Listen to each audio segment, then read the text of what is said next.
Part 2 Chapter 1 So he lay a very long while. Now and then he seemed to wake up, and at such moments he noticed that it was far into the night, but it did not occur to him to get up. At last he noticed that it was beginning to get light.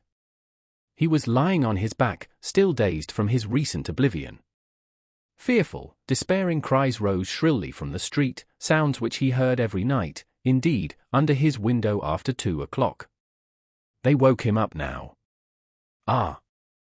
The drunken men are coming out of the taverns, he thought. It's past 2 o'clock, and at once he leaped up, as though someone had pulled him from the sofa. What? Past 2 o'clock? He sat down on the sofa, and instantly recollected everything. All at once, in one flash, he recollected everything. For the first moment he thought he was going mad. A dreadful chill came over him, but the chill was from the fever that had begun long before in his sleep. Now he was suddenly taken with violent shivering, so that his teeth chattered and all his limbs were shaking. He opened the door and began listening. Everything in the house was asleep. With amazement he gazed at himself and everything in the room around him, wondering how he could have come in the night before without fastening the door, and have flung himself on the sofa without undressing, without even taking his hat off. It had fallen off and was lying on the floor near his pillow. If anyone had come in, what would he have thought? That I'm drunk, but he rushed to the window. There was light enough, and he began hurriedly looking himself all over from head to foot, all his clothes. Were there no traces? But there was no doing it like that. Shivering with cold, he began taking off everything and looking over again. He turned everything over to the last threads and rags, and mistrusting himself, went through his search 3 times. But there seemed to be nothing, no trace, except in one place, where some thick drops of congealed blood were clinging to the frayed edge of his trousers. He picked up a big clasp knife and cut off the frayed threads. There seemed to be nothing more. Suddenly he remembered that the purse and the things he had taken out of the old woman's box were still in his pockets. He had not thought till then of taking them out and hiding them. He had not even thought of them while he was examining his clothes. What next? Instantly he rushed to take them out and fling them on the table. When he had pulled out everything, and turned the pocket inside out to be sure there was nothing left, he carried the whole heap to the corner. The paper had come off the bottom of the wall and hung there in tatters. He began stuffing all the things into the hole under the paper, therein. All out of sight, and the purse too, he thought gleefully, getting up and gazing blankly at the hole which bulged out more than ever. Suddenly he shuddered all over with horror. My God, he whispered in despair, what's the matter with me? Is that hidden? Is that the way to hide things? He had not reckoned on having trinkets to hide. He had only thought of money, and so had not prepared a hiding place. But now, what am I glad of, he thought, is that hiding things? My reason's deserting me, simply. He sat down on the sofa in exhaustion and was at once shaken by another unbearable fit of shivering. Mechanically he drew from a chair beside him his old student's winter coat, which was still warm though almost in rags, covered himself up with it and once more sank into drowsiness and delirium. He lost consciousness. Not more than 5 minutes had passed when he jumped up a second time, and at once pounced in a frenzy on his clothes again. How could I go to sleep again with nothing done? Yes, I have not taken the loop off the armhole. I forgot a thing like that. Such a piece of evidence. He pulled off the noose, hurriedly cut it to pieces and threw the bits among his linen under the pillow. Pieces of torn linen couldn't rouse suspicion. Whatever happened, I think not, anyway, he repeated, standing in the middle of the room, and with painful concentration he fell to gazing about him again, at the floor and everywhere, trying to make sure he had not forgotten anything. The conviction that all his faculties, even memory, and the simplest power of reflection were failing him, began to be an insufferable torture. Surely it isn't beginning already? Surely it isn't my punishment coming upon me? It is. The frayed rags he had cut off his trousers were actually lying on the floor in the middle of the room, where anyone coming in would see them. What is the matter with me? He cried again, like one distraught. Then a strange idea entered his head, that, perhaps, all his clothes were covered with blood, that, perhaps, there were a great many stains, but that he did not see them, did not notice them because his perceptions were failing, were going to pieces, his reason was clouded. Suddenly he remembered that there had been blood on the purse too. Ah! Then there must be blood on the pocket too, for I put the wet purse in my pocket. In a flash he had turned the pocket inside out and, yes, there were traces, stains on the lining of the pocket. So my reason has not quite deserted me, so I still have some sense and memory, since I guessed it of myself, he thought triumphantly, with a deep sigh of relief. It's simply the weakness of fever, a moment's delirium, and he tore the whole lining out of the left pocket of his trousers. At that instant the sunlight fell on his left boot, on the sock which poked out from the boot. He fancied there were traces. He flung off his boots, traces indeed. The tip of the sock was soaked with blood. He must have unwarily stepped into that pool. But what am I to do with this now? Where am I to put the sock and rags and pocket? He gathered them all up in his hands and stood in the middle of the room. In the stove? But they would ransack the stove first of all. Burn them? But what can I burn them with? There are no matches even. No, better go out and throw it all away somewhere. Yes, better throw it away, he repeated, sitting down on the sofa again, and at once, this minute, without lingering, but his head sank on the pillow instead. Again the unbearable icy shivering came over him, again he drew his coat over him. And for a long while, for some hours, he was haunted by the impulse to go off somewhere at once, this moment, and fling it all away, so that it may be out of sight and done with, at once, at once. Several times he tried to rise from the sofa, but could not. He was thoroughly waked up at last by a violent knocking at his door. Open, do, are you dead or alive? He keeps sleeping here, shouted Nastasia, banging with her fist on the door. For whole days together he's snoring here like a dog. A dog he is too. Open, I tell you. It's past 10. Maybe he's not at home, said a man's voice. Ah! That's the porter's voice. What does he want? He jumped up and sat on the sofa. The beating of his heart was a positive pain. Then who can have latched the door, retorted Nastasia. He's taken to bolting himself in. As if he were worth stealing. Open, you stupid, wake up. What do they want? Why the porter? All's discovered. Resist or open. Come what may, he half rose, stooped forward and unlatched the door. His room was so small that he could undo the latch without leaving the bed. Yes, the porter and Nastasia were standing there. Nastasia stared at him in a strange way. He glanced with a defiant and desperate air at the porter, who without a word held out a grey folded paper sealed with bottle wax. A notice from the office, he announced, as he gave him the paper. From what office? A summons to the police office, of course. You know which office? To the police. What for? How can I tell? You're sent for, so you go. The man looked at him attentively, looked round the room and turned to go away. He's downright ill, observed Nastasia, not taking her eyes off him. The porter turned his head for a moment. He's been in a fever since yesterday, she added. Raskolnikov made no response and held the paper in his hands, without opening it. Don't you get up then, Nastasia went on compassionately, seeing that he was letting his feet down from the sofa. You're ill, and so don't go, there's no such hurry. What have you got there? He looked, in his right hand he held the shreds he had cut from his trousers, the sock, and the rags of the pocket. So he had been asleep with them in his hand. Afterwards, reflecting upon it, he remembered that half waking up in his fever, he had grasped all this tightly in his hand and so fallen asleep again.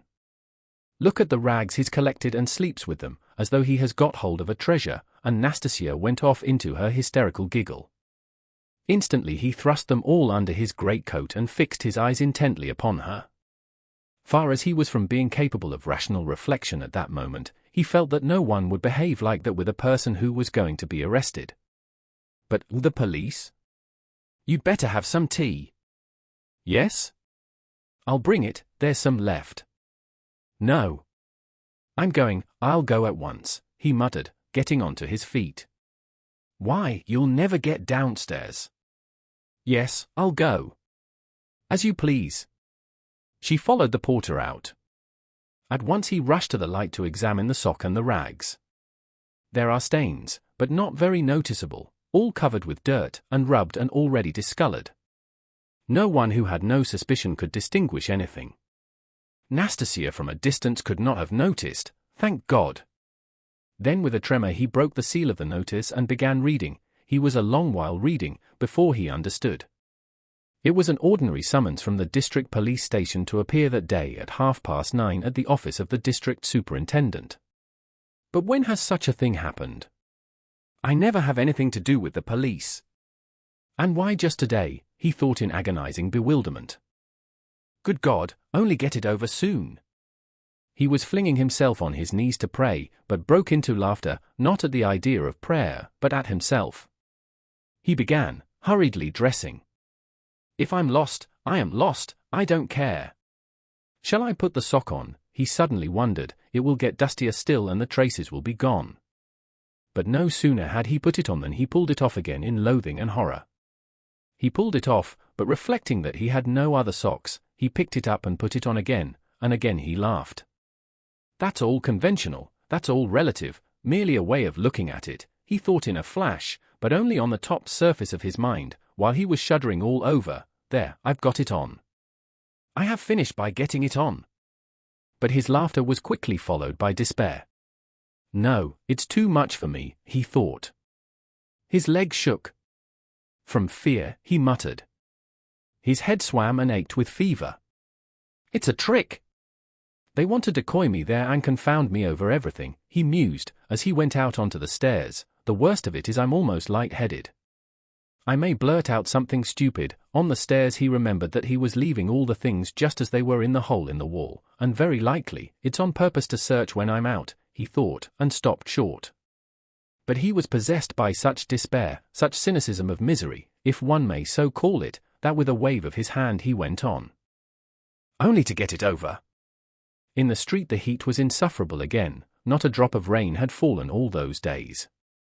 Again dust, bricks and mortar, again the stench from the shops and pot-houses, again the drunken men, the Finnish peddlers and half-broken-down cabs.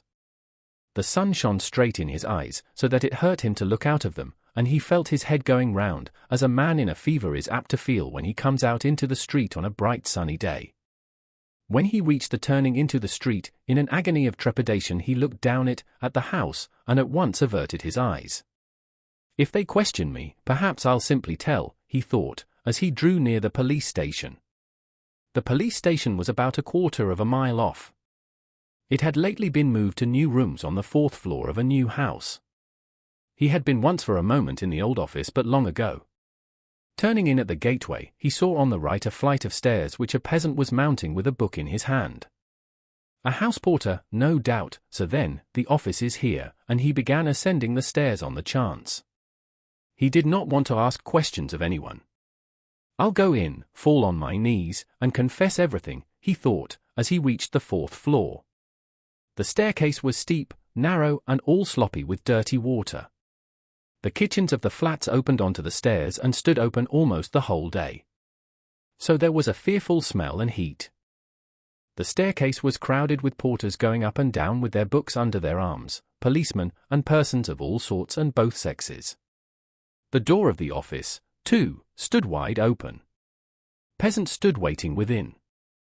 There, too, the heat was stifling and there was a sickening smell of fresh paint and stale oil from the newly decorated rooms. After waiting a little, he decided to move forward into the next room. All the rooms were small and low-pitched. A fearful impatience drew him on and on. No one paid attention to him. In the second room some clerk sat writing, dressed hardly better than he was, and rather a queer-looking set. He went up to one of them. "What is it?" He showed the notice he had received. "You are a student?" the man asked, glancing at the notice. "Yes, formerly a student." The clerk looked at him, but without the slightest interest. He was a particularly unkempt person with the look of a fixed idea in his eye. There would be no getting anything out of him, because he has no interest in anything, thought Raskolnikov.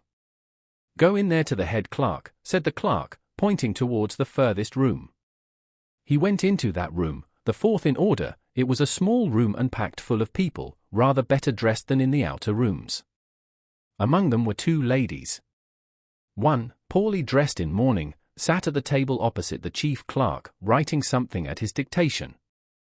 The other, a very stout, buxom woman with a purplish-red, blotchy face, excessively smartly dressed with a brooch on her bosom as big as a saucer, was standing on one side, apparently waiting for something.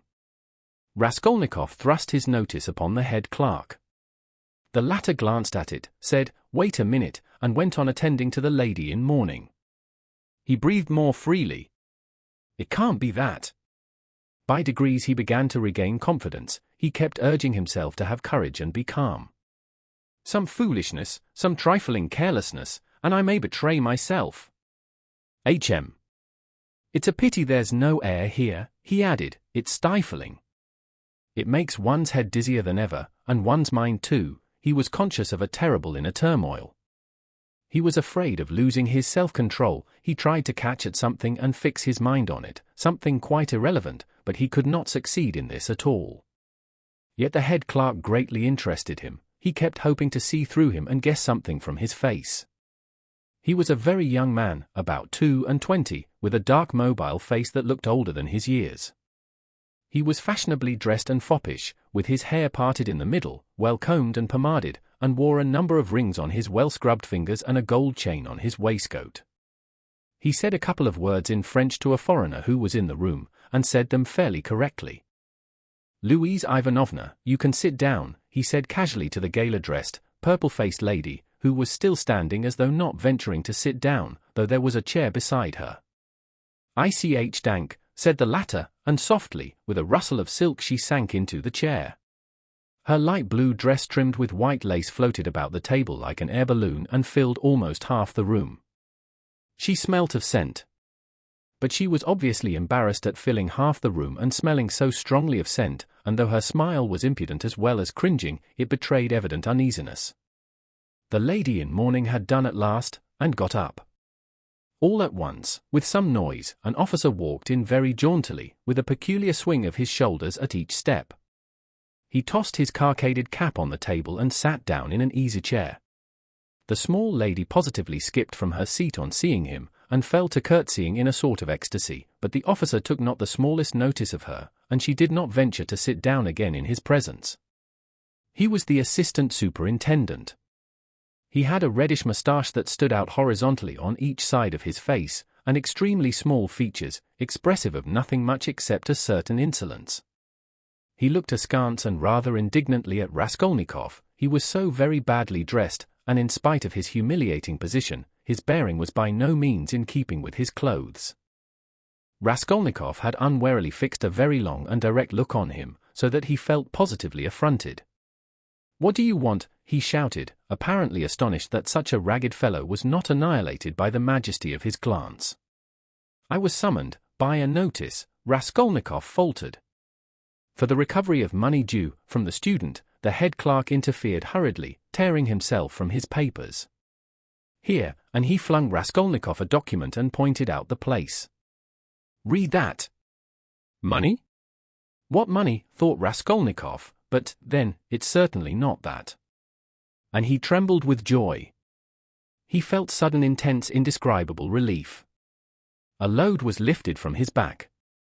"And pray, what time were you directed to appear, sir?" shouted the assistant superintendent, seeming for some unknown reason more and more aggrieved. "You are told to come at 9, and now it's 12. "The notice was only brought me a quarter of an hour ago," Raskolnikov answered loudly over his shoulder. To his own surprise he, too, grew suddenly angry and found a certain pleasure in it. "And it's enough that I have come here ill with fever. Kindly refrain from shouting." "I'm not shouting, I'm speaking very quietly. It's you who are shouting at me. I'm a student, and allow no one to shout at me." The assistant superintendent was so furious that for the first minute he could only splutter inarticulately. He leaped up from his seat. "Be silent. You are in a government office." "Don't be impudent, sir." "You're in a government office, too," cried Raskolnikov, "and you're smoking a cigarette as well as shouting. so you are showing disrespect to all of us." He felt an indescribable satisfaction at having said this. The head clerk looked at him with a smile. The angry assistant superintendent was obviously disconcerted. "That's not your business," he shouted at last with unnatural loudness. "Kindly make the declaration demanded of you." "Show him." "Alexander Grigorievich, there is a complaint against you. You don't pay your debts. You're a fine bird." But Raskolnikov was not listening now. He had eagerly clutched at the paper, in haste to find an explanation. He read it once, and a second time, and still did not understand. "What is this?" he asked the head clerk. "It is for the recovery of money on an IOU, a writ. You must either pay it, with all expenses, costs and so on, or give a written declaration when you can pay it, and at the same time an undertaking not to leave the capital without payment, and nor to sell or conceal your property. The creditor is at liberty to sell your property, and proceed against you according to the law. But I am not in debt to anyone. That's not our business. Here, an IOU for 115 rubles, legally attested, and due for payment, has been brought us for recovery, given by you to the widow of the assessor Zarnitsyn 9 months ago, and paid over by the widow Zarnitsyn to one Mr. Chebrov. We therefore summon you, hereupon." "But she is my landlady." "And what if she is your landlady?" The head clerk looked at him with a condescending smile of compassion, and at the same time with a certain triumph, as at a novice under fire for the first time, as though he would say, "Well, how do you feel now?" But what did he care now for an IOU, for a writ of recovery? Was that worth worrying about now? Was it worth attention even? He stood, he read, he listened, he answered, he even asked questions himself, but all mechanically. The triumphant sense of security, of deliverance from overwhelming danger, that was what filled his whole soul that moment, without thought for the future, without analysis, without suppositions or surmises, without doubts and without questioning. It was an instant of full, direct, purely instinctive joy. But at that very moment something like a thunderstorm took place in the office. The assistant superintendent, still shaken by Raskolnikov's disrespect, still fuming and obviously anxious to keep up his wounded dignity, pounced on the unfortunate smart lady, who had been gazing at him ever since he came in with an exceedingly silly smile. "You shameful hussy," he shouted suddenly at the top of his voice. The lady in mourning had left the office. "What was going on at your house last night?" "Eh? A disgrace again. You're a scandal to the whole street. Fighting and drinking again. Do you want the house of correction? Why, I have warned you 10 times over that I would not let you off the 11th. And here you are again, you. The paper fell out of Raskolnikov's hands, and he looked widely at the smart lady who was so unceremoniously treated. But he soon saw what it meant, and at once began to find positive amusement in the scandal. He listened with pleasure, so that he longed to laugh and laugh. All his nerves were on edge.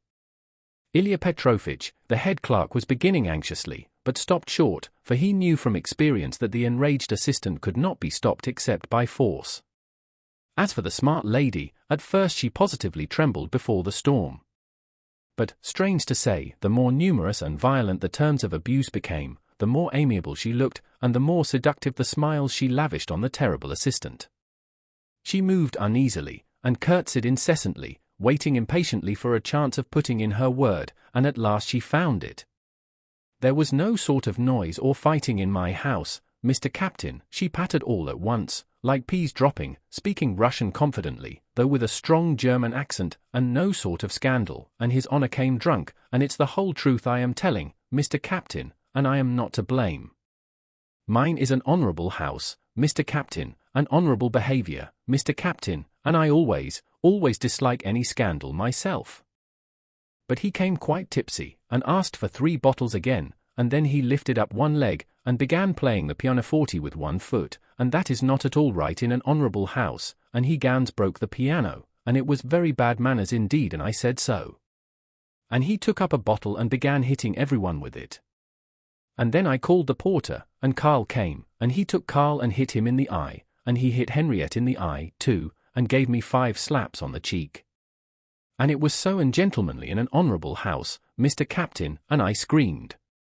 And he opened the window over the canal, and stood in the window, squealing like a little pig. It was a disgrace. The idea of squealing like a little pig at the window into the street. Fie upon him. And Karl pulled him away from the window by his coat, and it is true, Mr. Captain, he tore Sane Rock. And then he shouted that man must pay him 15 rubles damages. And I did pay him, Mr. Captain, 5 rubles for Sane Rock. And he is an ungentlemanly visitor and caused all the scandal. I will show you up, he said, for I can write to all the papers about you. Then he was an author. Yes, Mr. Captain, and what an ungentlemanly visitor in an honorable house. Now then. Enough. I have told you already, Ilya Petrovich, the head clerk repeated significantly. The assistant glanced rapidly at him, the head clerk slightly shook his head. So I tell you this, most respectable Louise Ivanovna, and I tell it you for the last time, the assistant went on. If there is a scandal in your honorable house once again, I will put you yourself in the lock-up, as it is called in polite society. Do you hear? So a literary man, an author took 5 rubles for his coat-tail in an honorable house. A nice set, these authors. And he cast a contemptuous glance at Raskolnikov. There was a scandal the other day in a restaurant, too. An author had eaten his dinner and would not pay. I'll write a satire on you, says he. And there was another of them on a steamer last week used the most disgraceful language to the respectable family of a civil councillor, his wife and daughter.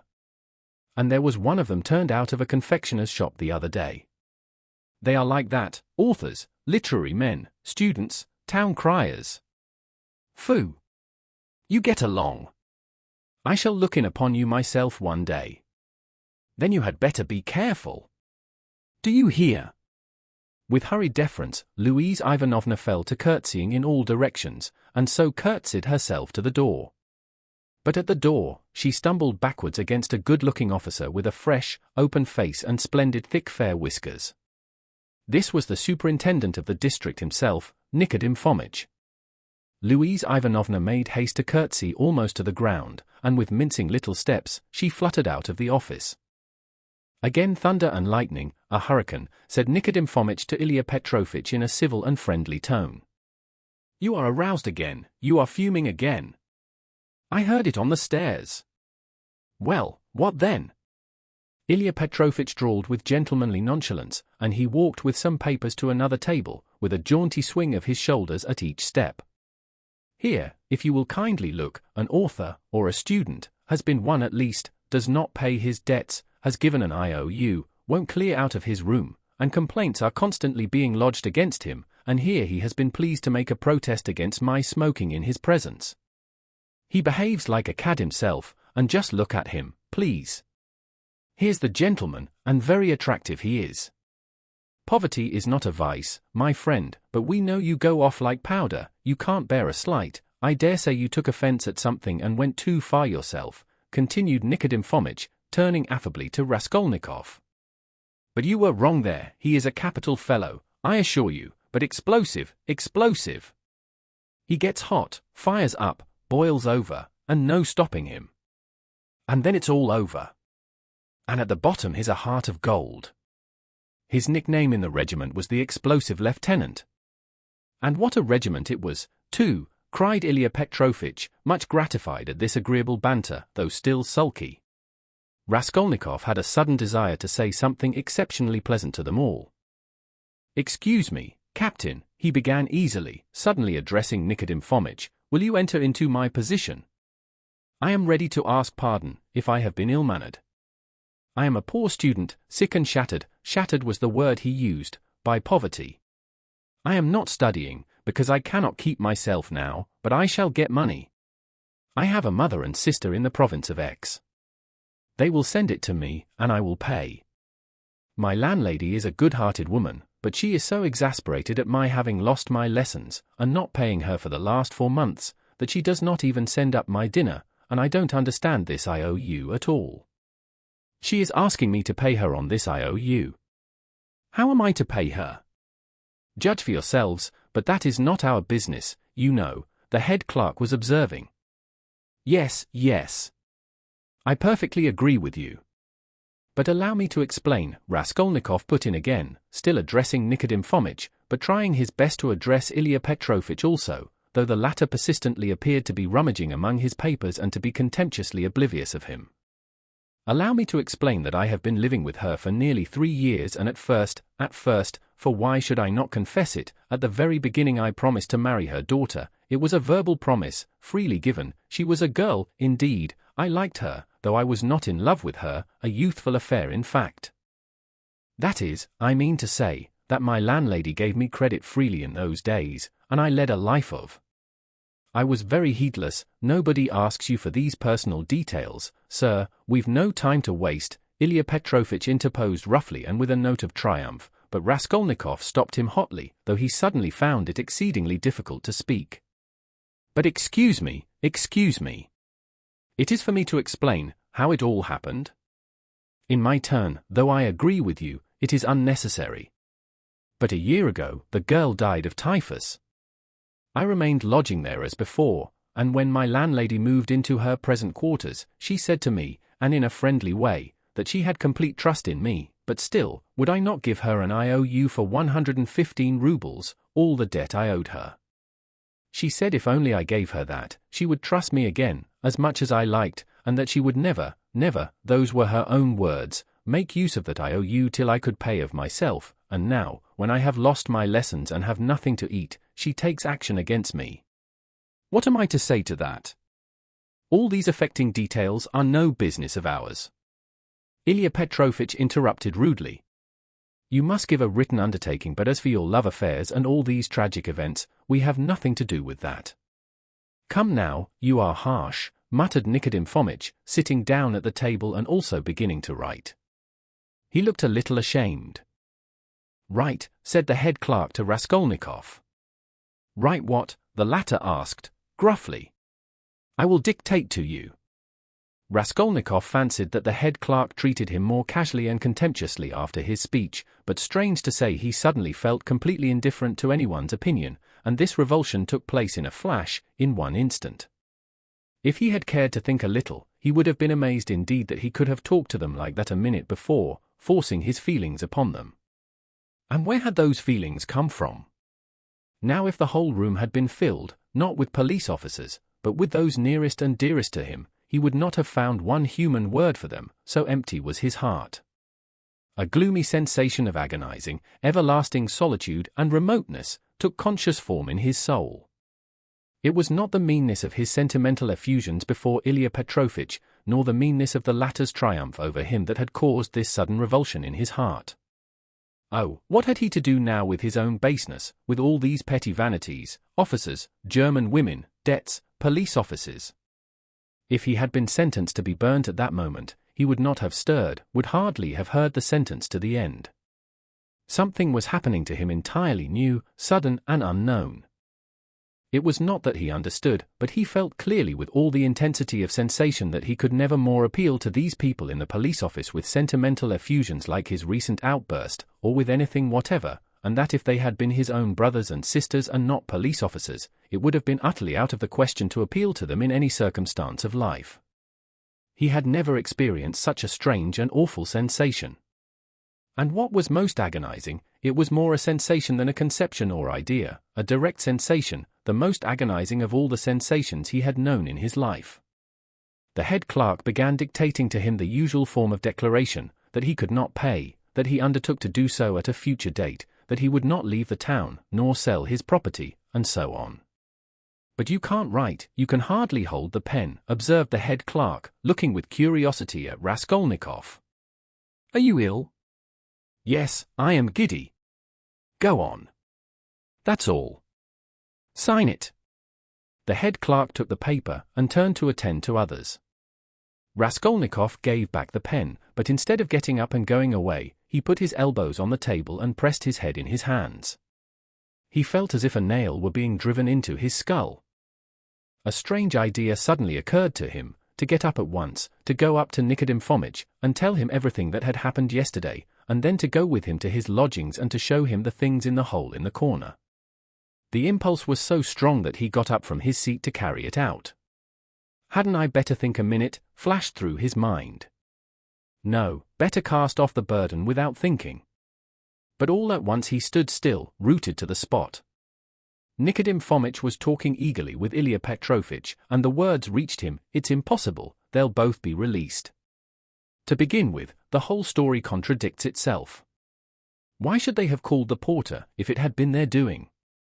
To inform against themselves? Or as a blind? No, that would be too cunning. Besides, Pestryakov, the student, was seen at the gate by both the porters and a woman as he went in. He was walking with 3 friends, who left him only at the gate, and he asked the porters to direct him, in the presence of the friends. Now, would he have asked his way if he had been going with such an object? As for Koch, he spent half an hour at the silversmith's below, before he went up to the old woman, and he left him at exactly 7:15. Now just consider, but excuse me, how do you explain this contradiction? They state themselves that they knocked and the door was locked, yet 3 minutes later when they went up with the porter, it turned out the door was unfastened. That's just it, the murderer must have been there and bolted himself in, and they'd have caught him for a certainty if Koch had not been an ass and gone to look for the porter too. He must have seized the interval to get downstairs and slip by them somehow. Koch keeps crossing himself and saying, if I had been there, he would have jumped out and killed me with his axe. He is going to have a Thanksgiving service, ha, ha. And no one saw the murderer. They might well not see him, the house is a regular Noah's Ark, said the head clerk, who was listening. It's clear, quite clear, Nikodym Fomitch repeated warmly. No, it is anything but clear, Ilya Petrovich maintained. Raskolnikov picked up his hat and walked towards the door, but he did not reach it. When he recovered consciousness, he found himself sitting in a chair, supported by someone on the right side, while someone else was standing on the left, holding a yellowish glass filled with yellow water, and Nikodym Fomitch standing before him, looking intently at him. He got up from the chair. "What's this? Are you ill?" Nikodym Fomitch asked, rather sharply. He could hardly hold his pen when he was signing, said the head clerk, settling back in his place, and taking up his work again. "Have you been ill long?" cried Ilya Petrovich from his place, where he, too, was looking through papers. He had, of course, come to look at the sick man when he fainted, but retired at once when he recovered. "Since yesterday," muttered Raskolnikov in reply. "Did you go out yesterday?" "Yes." "Though you were ill?" "Yes." "At what time?" "About 7. "And where did you go, may I ask?" "Along the street." Short and clear. Raskolnikov, white as a handkerchief, had answered sharply, jerkily, without dropping his black feverish eyes before Ilya Petrovich's stare. He can scarcely stand upright. "I knew," Nikodym Fomitch was beginning. "No matter," Ilya Petrovich pronounced rather peculiarly. Nikodym Fomitch would have made some further protest, but glancing at the head clerk who was looking very hard at him, he did not speak. There was a sudden silence. It was strange. "Very well, then," concluded Ilya Petrovich, "we will not detain you." Raskolnikov went out. He caught the sound of eager conversation on his departure, and above the rest rose the questioning voice of Nikodym Fomitch. In the street, his faintness passed off completely. "A search, there will be a search at once," he repeated to himself, hurrying home. "The brutes! They suspect." His former terror mastered him completely again. Chapter 2. And what if there has been a search already? What if I find them in my room? But here was his room. Nothing and no one in it. No one had peeped in. Even Nastasia had not touched it. But heavens! How could he have left all those things in the hole? He rushed to the corner, slipped his hand under the paper, pulled the things out and lined his pockets with them. There were 8 articles in all, 2 little boxes with earrings or something of the sort. He hardly looked to see, then for small leather cases. There was a chain, too, merely wrapped in newspaper and something else in newspaper, that looked like a decoration. He put them all in the different pockets of his overcoat, and the remaining pocket of his trousers, trying to conceal them as much as possible. He took the purse, too. Then he went out of his room, leaving the door open. He walked quickly and resolutely, and though he felt shattered, he had his senses about him. He was afraid of pursuit. He was afraid that in another half-hour, another quarter of an hour perhaps, instructions would be issued for his pursuit, and so at all costs, he must hide all traces before then. He must clear everything up while he still had some strength, some reasoning power left him. Where was he to go? That had long been settled. Fling them into the canal, and all traces hidden in the water, the thing would be at an end. So he had decided in the night of his delirium, when several times he had had the impulse to get up and go away, to make haste, and get rid of it all. But to get rid of it turned out to be a very difficult task. He wandered along the bank of the Ekaterininsky Canal for half an hour or more and looked several times at the steps running down to the water, but he could not think of carrying out his plan. Either raft stood at the step's edge, and women were washing clothes on them, or boats were moored there, and people were swarming everywhere. Moreover, he could be seen and noticed from the banks on all sides. It would look suspicious for a man to go down on purpose, stop, and throw something into the water. And what if the boxes were to float instead of sinking? And of course they would. Even as it was, everyone he met seemed to stare and look round, as if they had nothing to do but to watch him. Why is it, or can it be my fancy, he thought. At last the thought struck him that it might be better to go to the Neva. There were not so many people there, he would be less observed, and it would be more convenient in every way. Above all, it was further off. He wondered how he could have been wandering for a good half-hour, worried and anxious in this dangerous past without thinking of it before. And that half-hour he had lost over an irrational plan, simply because he had thought of it in delirium. He had become extremely absent and forgetful, and he was aware of it. He certainly must make haste. He walked towards the Neva along the prospect, but on the way another idea struck him. Why to the Neva? Would it not be better to go somewhere far off, to the islands again, and there hide the things in some solitary place, in a wood or under a bush, and mark the spot perhaps? And though he felt incapable of clear judgment, the idea seemed to him a sound one. But he was not destined to go there. For coming out of the prospect towards the square, he saw on the left a passage leading between two blank walls to a courtyard. On the right hand, the blank unwhitewashed wall of a four-storied house stretched far into the court. On the left, a wooden hoarding ran parallel with it for 20 paces into the court, and then turned sharply to the left. Here was a deserted fenced-off place where rubbish of different sorts was lying. At the end of the court, the corner of a low, smutty, stone shed, apparently part of some workshop, peeped from behind the hoarding. It was probably a carriage builder's or carpenter's shed. The whole place from the entrance was black with coal dust. Here would be the place to throw it, he thought. Not seeing anyone in the yard, he slipped in, and at once saw near the gate a sink, such as is often put in yards where there are many workmen or cab drivers, and on the hoarding above had been scribbled in chalk the time-honoured witticism, "Standing here strictly forbidden."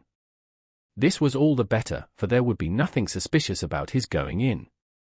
Here I could throw it all in a heap and get away.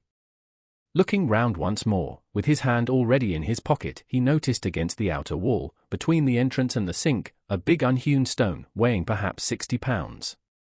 The other side of the wall was a street. He could hear passers-by, always numerous in that part, but he could not be seen from the entrance, unless someone came in from the street, which might well happen indeed, so there was need of haste. He bent down over the stone, seized the top of it firmly in both hands, and using all his strength turned it over. Under the stone was a small hollow in the ground, and he immediately emptied his pocket into it.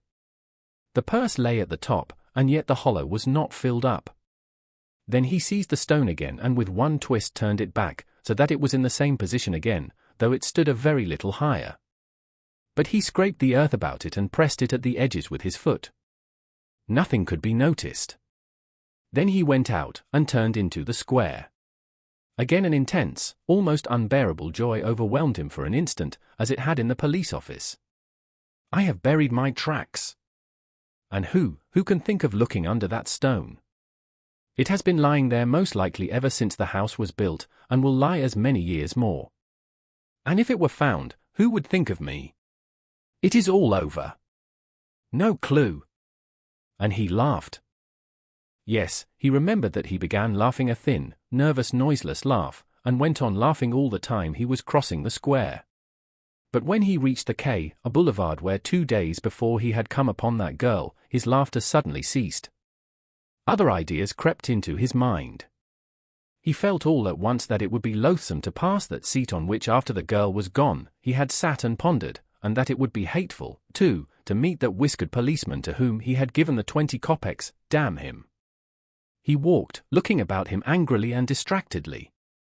All his ideas now seemed to be circling round some single point, and he felt that there really was such a point, and that now, he was left facing that point, and for the first time, indeed, during the last 2 months.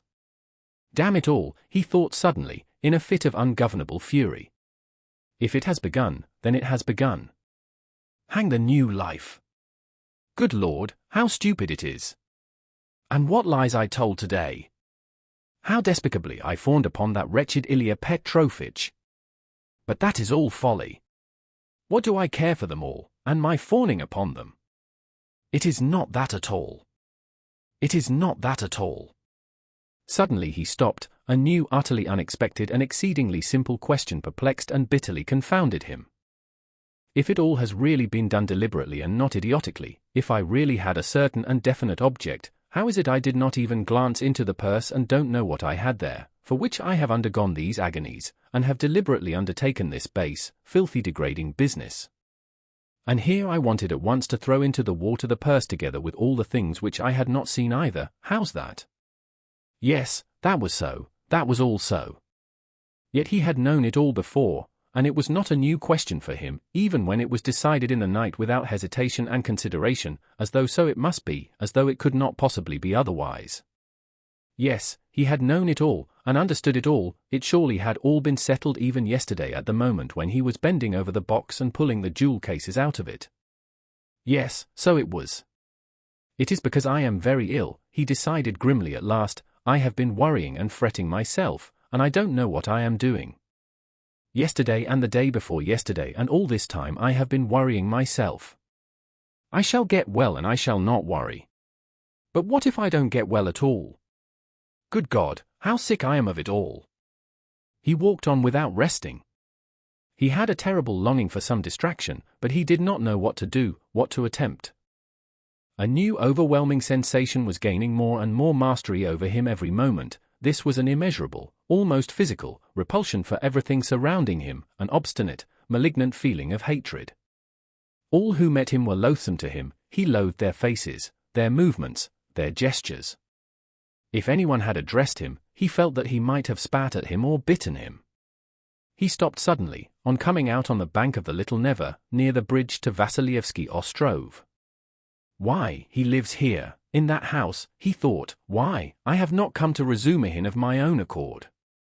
Here it's the same thing over again. Very interesting to know, though, have I come on purpose or have I simply walked here by chance? Never mind, I said the day before yesterday that I would go and see him the day after. Well, and so I will. Besides, I really cannot go further now. He went up to Razumihin's room on the 5th floor. The latter was at home in his garret, busily writing at the moment, and he opened the door himself. It was 4 months since they had seen each other. Razumihin was sitting in a ragged dressing gown, with slippers on his bare feet, unkempt, unshaven and unwashed. His face showed surprise. "Is it you?" he cried. He looked his comrade up and down, then after a brief pause, he whistled. "As hard up as all that? Why, brother, you've cut me out," he added, looking at Raskolnikov's rags. "Come sit down, you are tired, I'll be bound." And when he had sunk down on the American leather sofa, which was in even worse condition than his own, Razumihin saw at once that his visitor was ill. "Why, you are seriously ill, do you know that?" He began feeling his pulse. Raskolnikov pulled away his hand. "Never mind," he said, "I have come for this, I have no lessons. I wanted, but I don't really want lessons." "But I say, you are delirious, you know," Razumihin observed, watching him carefully. "No, I am not." Raskolnikov got up from the sofa. As he had mounted the stairs to Razumihin's, he had not realized that he would be meeting his friend face to face. Now, in a flash, he knew, that what he was least of all disposed for at that moment was to be face to face with anyone in the wide world. His spleen rose within him. He almost choked with rage at himself as soon as he crossed Razumihin's threshold. "Goodbye," he said abruptly, and walked to the door. "Stop, stop! You queer fish!" "I don't want to," said the other, again pulling away his hand. "Then why the devil have you come? Are you mad, or what? Why, this is almost insulting. I won't let you go like that." "Well, then, I came to you because I know no one but you who could help, to begin, because you are kinder than anyone, cleverer, I mean, and can judge, and now I see that I want nothing. Do you hear? Nothing at all, no one's services, no one's sympathy. I am by myself, alone. Come, that's enough. Leave me alone. Stay a minute, you sweep. You are a perfect madman. As you like, for all I care. I have no lessons, do you see, and I don't care about that, but there's a bookseller, Haruvimov, and he takes the place of a lesson.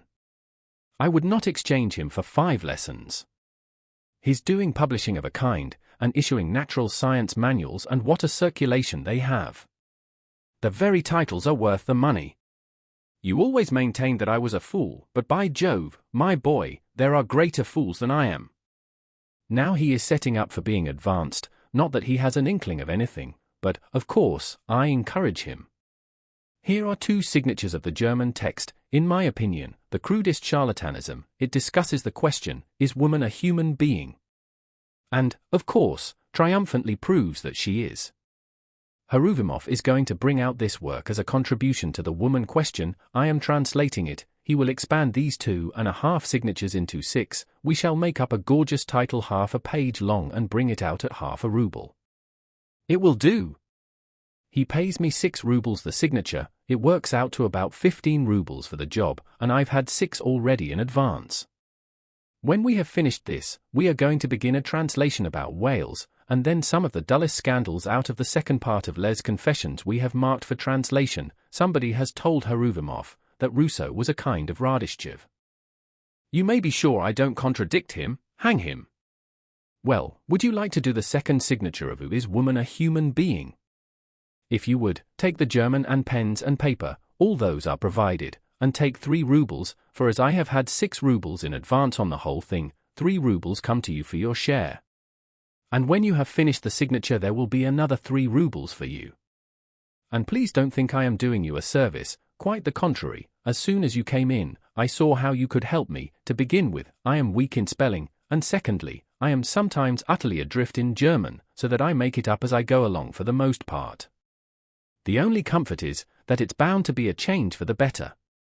Though who can tell, maybe it's sometimes for the worse. Will you take it? Raskolnikov took the German sheets in silence, took the 3 rubles and without a word went out. Razumihin gazed after him in astonishment. But when Raskolnikov was in the next street, he turned back, mounted the stairs to Razumihin's again and laying on the table the German article and the 3 rubles, went out again, still without uttering a word. Are you raving, or what? Razumihin shouted, roused to fury at last. What farce is this? You'll drive me crazy too. What did you come to see me for, damn you? I don't want translation, muttered Raskolnikov from the stairs. Then what the devil do you want? Shouted Razumihin from above. Raskolnikov continued descending the staircase in silence. Hey, there! Where are you living? No answer. Well, confound you then. But Raskolnikov was already stepping into the street. On the Nikolaevsky bridge he was roused to full consciousness again by an unpleasant incident. A coachman, after shouting at him 2 or 3 times, gave him a violent lash on the back with his whip, for having almost fallen under his horse's hoofs. The lash so infuriated him that he dashed away to the railing. For some unknown reason he had been walking in the very middle of the bridge in the traffic. He angrily clenched and ground his teeth. He heard laughter, of course. Serves him right. A pickpocket, I dare say. Pretending to be drunk, for sure, and getting under the wheels on purpose, and you have to answer for him. It's a regular profession, that's what it is. But while he stood at the railing, still looking angry and bewildered after the retreating carriage, and rubbing his back, he suddenly felt someone thrust money into his hand. He looked.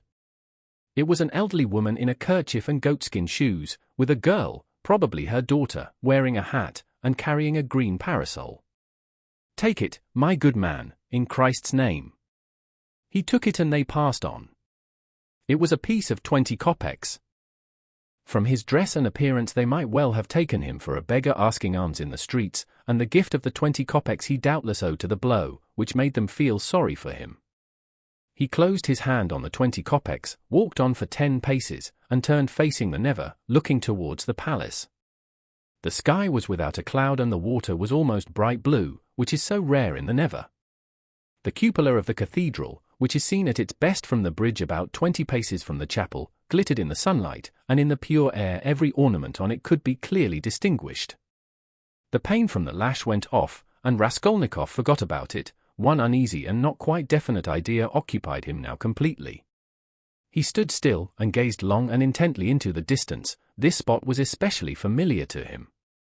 When he was attending the university, he had hundreds of times, generally on his way home, stood still on this spot, gazed at this truly magnificent spectacle and almost always marveled at a vague and mysterious emotion it roused in him. It left him strangely cold. This gorgeous picture was for him blank and lifeless. He wondered every time at his somber and enigmatic impression and, mistrusting himself, put off finding the explanation of it. He vividly recalled those old doubts and perplexities, and it seemed to him that it was no mere chance that he recalled them now. It struck him as strange and grotesque that he should have stopped at the same spot as before, as though he actually imagined he could think the same thoughts, be interested in the same theories and pictures that had interested him so short a time ago. He felt it almost amusing, and yet it wrung his heart. Deep down, hidden far away out of sight, all that seemed to him now, all his old past, his old thoughts, his old problems and theories, his old impressions and that picture and himself and all. He felt as though he were flying upwards, and everything were vanishing from his sight. Making an unconscious movement with his hand, he suddenly became aware of the piece of money in his fist. He opened his hand, stared at the coin, and with a sweep of his arm flung it into the water. Then he turned and went home. It seemed to him he had cut himself off from everyone and from everything at that moment. Evening was coming on when he reached home, so that he must have been walking about 6 hours. How and where he came back he did not remember.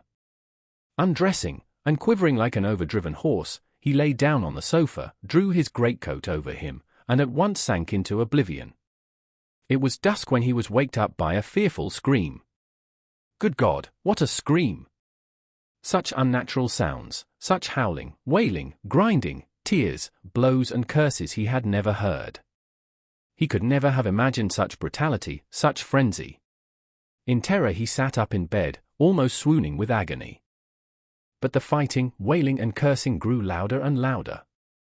And then to his intense amazement he caught the voice of his landlady.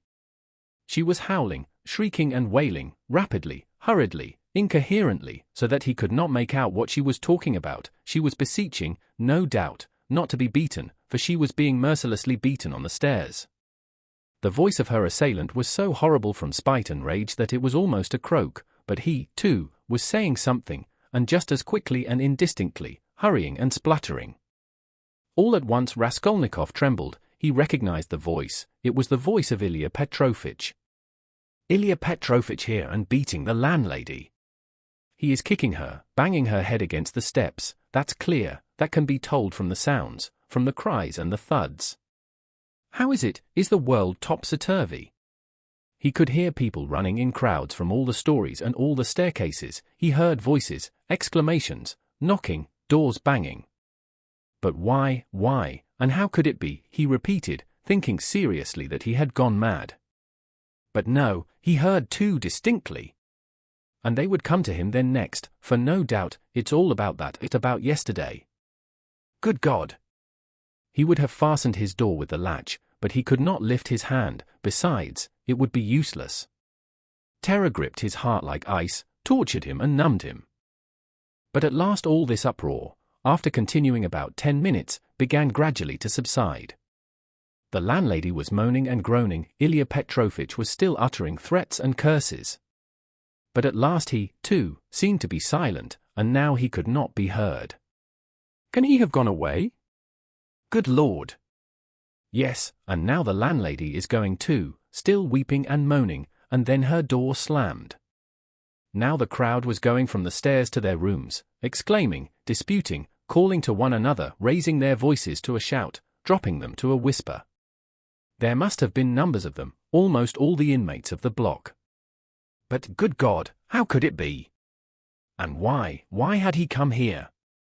Raskolnikov sank worn out on the sofa, but could not close his eyes. He lay for half an hour in such anguish, such an intolerable sensation of infinite terror as he had never experienced before. Suddenly a bright light flashed into his room. Nastasia came in with a candle and a plate of soup.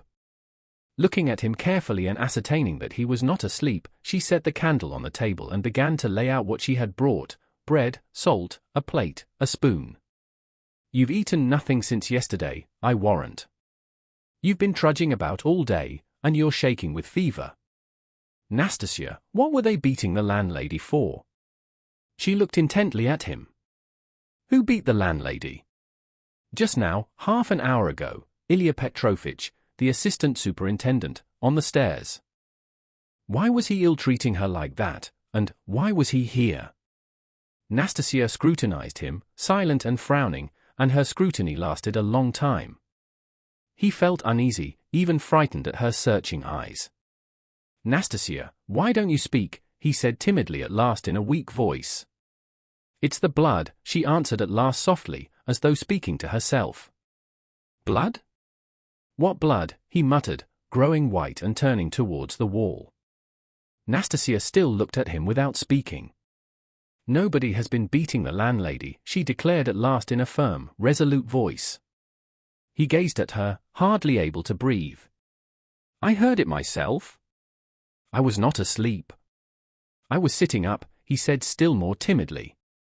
I listened a long while. The assistant superintendent came. Everyone ran out onto the stairs from all the flats. No one has been here. That's the blood crying in your ears. When there's no outlet for it and it gets clotted, you begin fancying things. Will you eat something? He made no answer. Nastasia still stood over him, watching him. Give me something to drink. Nastasia. She went downstairs and returned with a white earthenware jug of water. He remembered only swallowing one sip of the cold water and spilling some on his neck. Then followed forgetfulness. Chapter 3. He was not completely unconscious, however, all the time he was ill, he was in a feverish state, sometimes delirious, sometimes half-conscious. He remembered a great deal afterwards. Sometimes it seemed as though there were a number of people round him, they wanted to take him away somewhere, there was a great deal of squabbling and discussing about him. Then he would be alone in the room, they had all gone away afraid of him, and only now and then opened the door a crack to look at him, they threatened him, plotted something together, laughed, and mocked at him. He remembered Nastasia often at his bedside, he distinguished another person, too, whom he seemed to know very well, though he could not remember who he was, and this fretted him, even made him cry. Sometimes he fancied he had been lying there a month, at other times it all seemed part of the same day. But of that he had no recollection, and yet every minute he felt that he had forgotten something he ought to remember. He worried and tormented himself trying to remember, moaned, flew into a rage, or sank into awful, intolerable terror. Then he struggled to get up, would have run away, but someone always prevented him by force, and he sank back into impotence and forgetfulness. At last he returned to complete consciousness. It happened at 10 o'clock in the morning. On fine days the sun shone into the room at that hour, throwing a streak of light on the right wall and the corner near the door. Nastasia was standing beside him with another person, a complete stranger, who was looking at him very inquisitively. He was a young man with a beard, wearing a full, short-waisted coat, and looked like a messenger. The landlady was peeping in at the half-opened door. Raskolnikov sat up. "Who is this, Nastasia?" he asked, pointing to the young man. "I say, he's himself again," she said. "He is himself," echoed the man. Concluding that he had returned to his senses, the landlady closed the door and disappeared. She was always shy and dreaded conversations or discussions. She was a woman of 40, not at all bad-looking, fat and buxom, with black eyes and eyebrows, good-natured from fatness and laziness, and absurdly bashful. "Who are you?" he went on, addressing the man. But at that moment the door was flung open, and, stooping a little, as he was so tall, Razumihin came in. "What a cabin it is," he cried. "I am always knocking my head. You call this a lodging? So you are conscious, brother? I've just heard the news from Pashenka." "He has just come to," said Nastasia. "Just come to," echoed the man again, with a smile. "And who are you?" Razumihin asked, suddenly addressing him. "My name is Razumihin, at your service, not Razumihin, as I am always called, but Razumihin, a student and gentleman, and he is my friend." "And who are you?" "I am the messenger from our office, from the merchant Shelepiv, and I've come on business." "Please sit down." Razumihin seated himself on the other side of the table.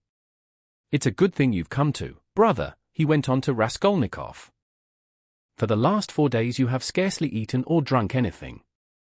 We had to give you tea in spoonfuls. I brought Zosimov to see you twice. You remember Zosimov? He examined you carefully and said at once it was nothing serious, something seemed to have gone to your head. Some nervous nonsense, the result of bad feeding. He says you have not had enough beer and radish, but it's nothing much, it will pass and you will be all right. Zosimov is a first-rate fellow. He is making quite a name. Come, I won't keep you," he said, addressing the man again. "Will you explain what you want? You must know, Rodya, this is the second time they have sent from the office, but it was another man last time, and I talked to him." "Who was it came before?" "That was the day before yesterday, I venture to say, if you please, sir. That was Alexei Semyonovitch, he is in our office, too. He was more intelligent than you, don't you think so?" "Yes, indeed, sir, he is of more weight than I am." "Quite so, go on." "At your mamma's request, through Afanasy Ivanovitch Varushin, of whom I presume you have heard more than once, a remittance is sent to you from our office," the man began, addressing Raskolnikov. "If you are in an intelligible condition, I've 35 rubles to remit to you, as Semyon Semyonovitch has received from Afanasy Ivanovitch at your mamma's request instructions to that effect, as on previous occasions. Do you know him, sir?" "Yes, I remember." "Varushin," Raskolnikov said dreamily. "You hear, he knows Varushin," cried Razumihin. "He is in an intelligible condition. And I see you are an intelligent man too.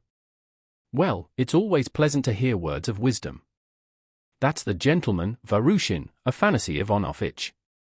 And at the request of your mamma, who has sent you a remittance once before in the same manner through him, he did not refuse this time also, and sent instructions to Semyon Semyonovitch some days since to hand you 35 rubles in the hope of better to come. That hoping for better to come is the best thing you've said, though your mamma is not bad either. Come then, what do you say? Is he fully conscious, eh? That's all right. If only he can sign this little paper. He can scrawl his name. Have you got the book?" "Yes, here's the book."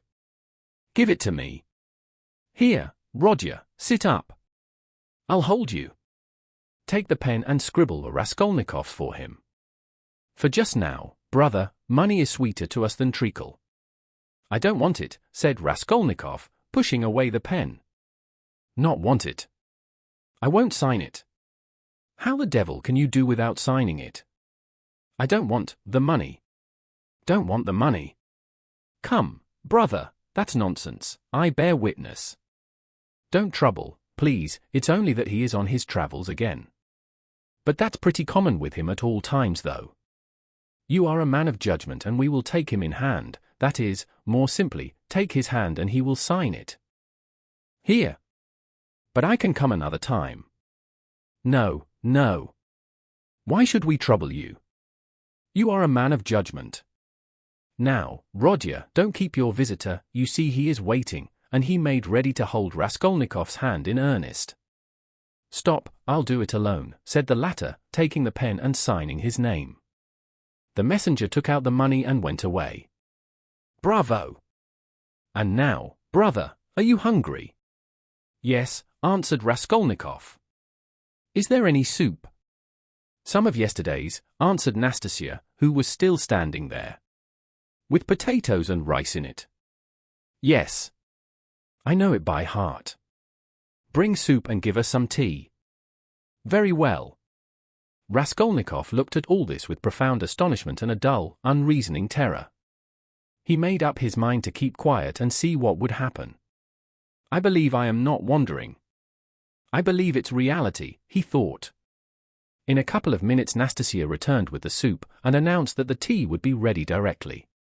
With the soup she brought 2 spoons, 2 plates, salt, pepper, mustard for the beef, and so on. The table was set as it had not been for a long time.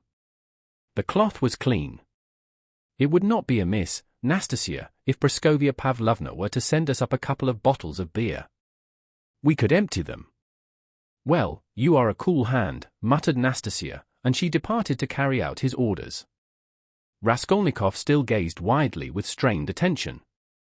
Meanwhile Razumihin sat down on the sofa beside him, as clumsily as a bear put his left arm round Raskolnikov's head, although he was able to sit up, and with his right hand gave him a spoonful of soup, blowing on it that it might not burn him.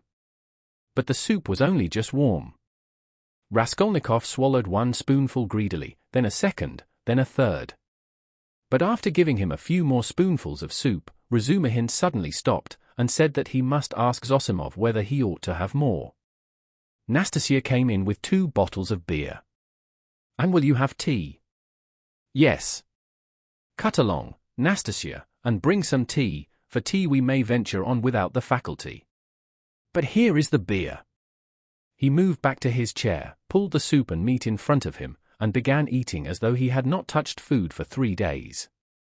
"I must tell you, Rodya, I dine like this here every day now," he mumbled with his mouth full of beef, "and it's all Pashenka, your dear little landlady, who sees to that. She loves to do anything for me. I don't ask for it, but, of course, I don't object. And here's Nastasia with the tea. She is a quick girl. Nastasia, my dear, won't you have some beer? Get along with your nonsense. A cup of tea, then? A cup of tea, maybe. Pour it out. Stay, I'll pour it out myself. Sit down." He poured out 2 cups, left his dinner, and sat on the sofa again. As before, he put his left arm round the sick man's head, raised him up and gave him tea in spoonfuls, again blowing each spoonful steadily and earnestly, as though this process was the principal and most effective means towards his friend's recovery. Raskolnikov said nothing and made no resistance, though he felt quite strong enough to sit up on the sofa without support and could not merely have held a cup or a spoon, but even perhaps could have walked about. But from some queer, almost animal, cunning he conceived the idea of hiding his strength and lying low for a time, pretending if necessary not to be yet in full possession of his faculties, and meanwhile listening to find out what was going on. Yet he could not overcome his sense of repugnance. After sipping a dozen spoonfuls of tea, he suddenly released his head, pushed the spoon away capriciously, and sank back on the pillow. There were actually real pillows under his head now, down pillows in clean cases. He observed that, too, and took note of it. "Pashenka must give us some raspberry jam today to make him some raspberry tea," said Razumihin, going back to his chair and attacking his soup and beer again. "And where is she to get raspberries for you?" asked Nastasia, balancing a saucer on her 5 outspread fingers and sipping tea through a lump of sugar. "She'll get it at the shop, my dear. You see, Rodya, all sorts of things have been happening while you have been laid up. When you decamped in that rascally way without leaving your address, I felt so angry that I resolved to find you out and punish you. I set to work that very day.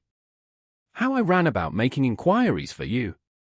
This lodging of yours I had forgotten, though I never remembered it, indeed, because I did not know it, and as for your old lodgings, I could only remember it was at the 5 Corners, Harlamov's house. I kept trying to find that Harlamov's house, and afterwards it turned out that it was not Harlamov's, but Butch's. How one muddles up sound sometimes. So I lost my temper, and I went on the chance to the address bureau next day, and only fancy, in 2 minutes they looked you up. Your name is down there. My name? I should think so, and yet a General Kobylev they could not find while I was there. Well, it's a long story. But as soon as I did land on this place, I soon got to know all your affairs, all, brother, I know everything, Nastasia here will tell you. I made the acquaintance of Nikodim Fomich and Ilya Petrovich, and the house porter and Mr. Zamitov, Alexander Grigorievich, the head clerk in the police office, and, last, but not least, of Pashenka, Nastasia here knows. He's got round her, Nastasia murmured, smiling slyly. Why don't you put the sugar in your tea, Nastasia Nikiforovna? You are a one. Nastasia cried suddenly, going off into a giggle. I am not Nikiforovna, but Petrovna, she added suddenly, recovering from her mirth. I'll make a note of it. Well, brother, to make a long story short, I was going in for a regular explosion here to uproot all malignant influences in the locality, but Pashenka won the day. I had not expected, brother, to find her so prepossessing. What do you think? Raskolnikov did not speak, but he still kept his eyes fixed upon him, full of alarm. And all that could be wished, indeed, in every respect, Razumihin went on, not at all embarrassed by his silence. Ah, the sly dog! Nastasia shrieked again. This conversation afforded her unspeakable delight. It's a pity, brother, that you did not set to work in the right way at first. You ought to have approached her differently. She is, so to speak, a most unaccountable character. But we will talk about her character later. How could you let things come to such a pass that she gave up sending you your dinner? And that IOU? You must have been mad to sign an IOU. And that promise of marriage when her daughter, Natalia Yegorovna, was alive. I know all about it. But I see that's a delicate matter and I am an ass, forgive me. But, talking of foolishness, do you know Praskovia Pavlovna is not nearly so foolish as you would think at first sight? No, mumbled Raskolnikov, looking away, but feeling that it was better to keep up the conversation. She isn't, is she? Cried Razumihin, delighted to get an answer out of him. But she is not very clever either, eh? She is essentially an unaccountable character. I am sometimes quite at a loss, I assure you. She must be 40, she says she is 36, and of course she has every right to say so. But I swear I judge her intellectually, simply from the metaphysical point of view. There is a sort of symbolism sprung up between us, a sort of algebra or what not. I don't understand it. Well, that's all nonsense. Only, seeing that you are not a student now and have lost your lessons and your clothes, and that through the young lady's death she has no need to treat you as a relation, she suddenly took fright, and as you hid in your den and dropped all your old relations with her, she planned to get rid of you. And she's been cherishing that design a long time, but was sorry to lose the IOU, for you assured her yourself that your mother would pay. It was base of me to say that. My mother herself is almost a beggar, and I told a lie to keep my lodging, and be fed, Raskolnikov said loudly and distinctly. Yes, you did very sensibly. But the worst of it is that at that point Mr. Chebarov turns up, a businessman. Pashenka would never have thought of doing anything on her own account, she is too retiring, but the businessman is by no means retiring, and first thing he puts the question, is there any hope of realizing the IOU? Answer, there is, because he has a mother who would save her Rodia with her 125 rubles pension, if she has to starve herself, and a sister, too, who would go into bondage for his sake. That's what he was building upon. Why do you start? I know all the ins and outs of your affairs now, my dear boy. It's not for nothing that you were so open with Pashenka when you were her prospective son-in-law, and I say all this as a friend. But I tell you what it is, an honest and sensitive man is open, and a businessman listens and goes on eating you up. Well, then she gave the IOU by way of payment to this Chebarov, and without hesitation he made a formal demand for payment. When I heard of all this I wanted to blow him up, too, to clear my conscience, but by that time harmony reigned between me and Pashenka, and I insisted on stopping the whole affair, engaging that you would pay. I went security for you, brother. Do you understand? We call Chebarov, flung him 10 rubles and got the IOU back from him, and here I have the honor of presenting it to you. She trusts your word now. Here, take it, you see I have torn it. Razumihin put the note on the table. Raskolnikov looked at him and turned to the wall without uttering a word. Even Razumihin felt a twinge. I see, brother, he said a moment later, that I have been playing the fool again. I thought I should amuse you with my chatter, and I believe I have only made you cross. Was it you I did not recognize when I was delirious? Raskolnikov asked, after a moment's pause without turning his head. Yes, and you flew into a rage about it, especially when I brought Zametov one day. Zametov? The head clerk? What for? Raskolnikov turned round quickly and fixed his eyes on Razumihin. What's the matter with you? What are you upset about? He wanted to make your acquaintance because I talked to him a lot about you. How could I have found out so much except from him? He is a capital fellow, brother, first-rate, in his own way, of course. Now we are friends, see each other almost every day. I have moved into this part, you know. I have only just moved. I've been with him to Louise Ivanovna once or twice. Do you remember Louise Ivanovna? Did I say anything in delirium? I should think so. You were beside yourself. What did I rave about? What next? What did you rave about? What people do rave about? Well, brother, now I must not lose time. To work. He got up from the table and took up his cap. What did I rave about? How he keeps on. Are you afraid of having let out some secret? Don't worry yourself, you said nothing about a countess. But you said a lot about a bulldog, and about earrings and chains, and about Krestovsky Island, and some porter, and Nikodim Fomitch and Ilya Petrovich, the assistant superintendent. And another thing that was of special interest to you was your own sock. You whined, give me my sock. Zametov hunted all about your room for your socks, and with his own scented, ring-bedecked fingers he gave you the rag. And only then were you comforted, and for the next 24 hours you held the wretched thing in your hand, we could not get it from you. It is most likely somewhere under your quilt at this moment. And then you asked so piteously for fringe for your trousers. We tried to find out what sort of fringe, but we could not make it out. Now to business. Here are 35 rubles, I take 10 of them, and shall give you an account of them in an hour or two. I will let Zosimov know at the same time, though he ought to have been here long ago, for it is nearly 12. And you, Anastasia, look in pretty often while I am away, to see whether he wants a drink or anything else. And I will tell Pashenka what is wanted myself. Goodbye. He calls her Pashenka. Ah, he's a deep one, said Nastasia as he went out, then she opened the door and stood listening, but could not resist running downstairs after him. She was very eager to hear what he would say to the landlady. She was evidently quite fascinated by Razumihin. No sooner had she left the room than the sick man flung off the bedclothes and leapt out of bed like a madman. With burning, twitching impatience he had waited for them to be gone so that he might set to work. But to what work? Now, as though to spite him, it eluded him. Good God, only tell me one thing, do they know of it yet or not? What if they know it and are only pretending, mocking me while I am laid up, and then they will come in and tell me that it's been discovered long ago and that they have only. What am I to do now? That's what I've forgotten, as though on purpose, forgotten it all at once, I remembered a minute ago. He stood in the middle of the room and gazed in miserable bewilderment about him. He walked to the door, opened it, listened, but that was not what he wanted. Suddenly, as though recalling something, he rushed to the corner where there was a hole under the paper, began examining it, put his hand into the hole, fumbled, but that was not it.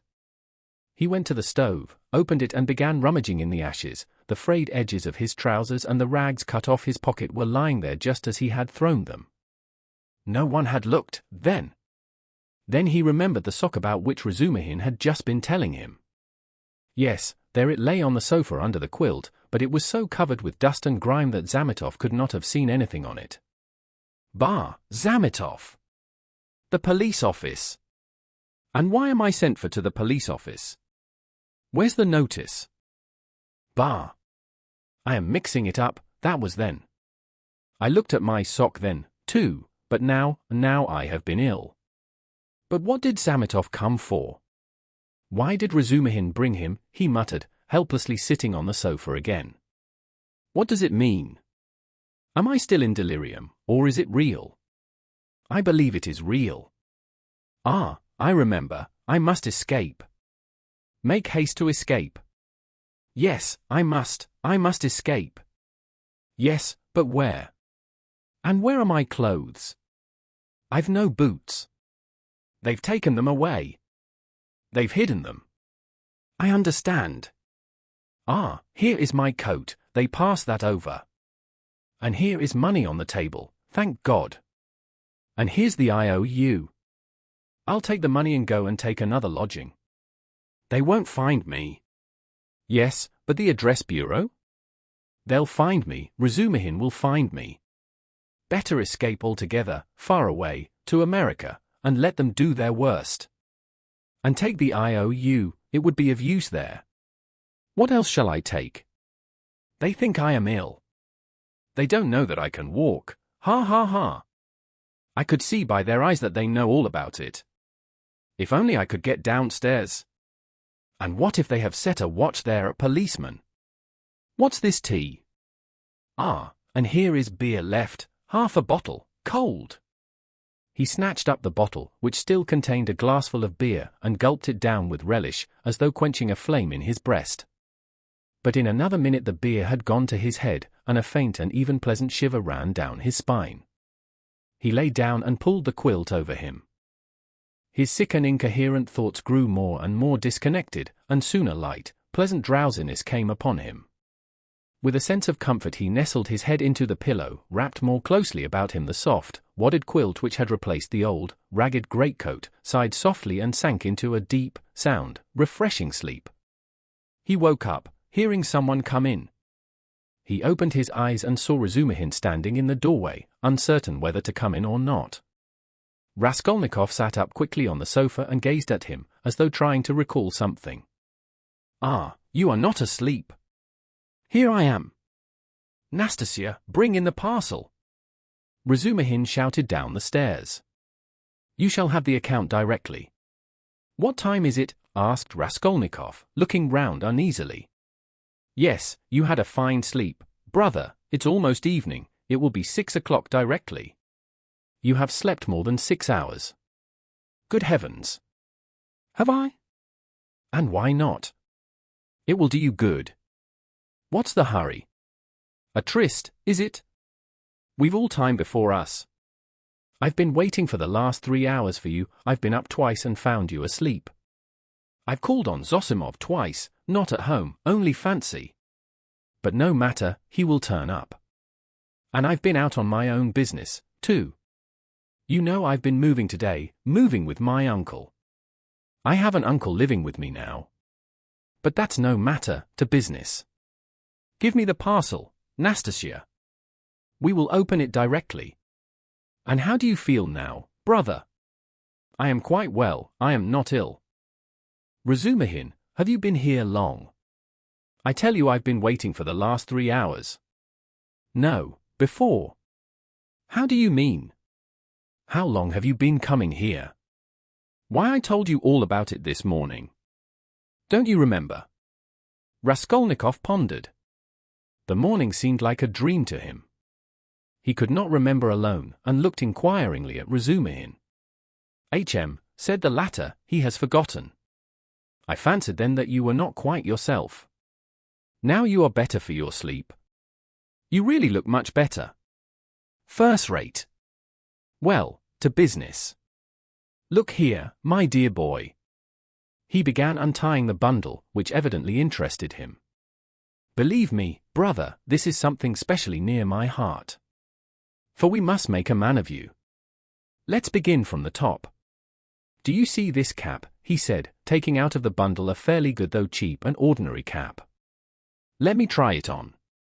Presently, afterwards, said Raskolnikov, waving it off pettishly.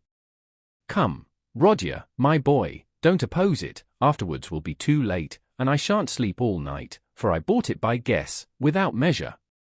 "Just right," he cried triumphantly, "fitting it on, just your size." A proper head covering is the first thing in dress and a recommendation in its own way. Tolstyakov, a friend of mine, is always obliged to take off his pudding basin when he goes into any public place where other people wear their hats or caps. People think he does it from slavish politeness, but it's simply because he is ashamed of his bird's nest. He is such a boastful fellow. "Look, Nastasia, here are 2 specimens of headgear. This Palmerston," he took from the corner Raskolnikov's old, battered hat, which for some unknown reason, he called a Palmerston, or this jewel.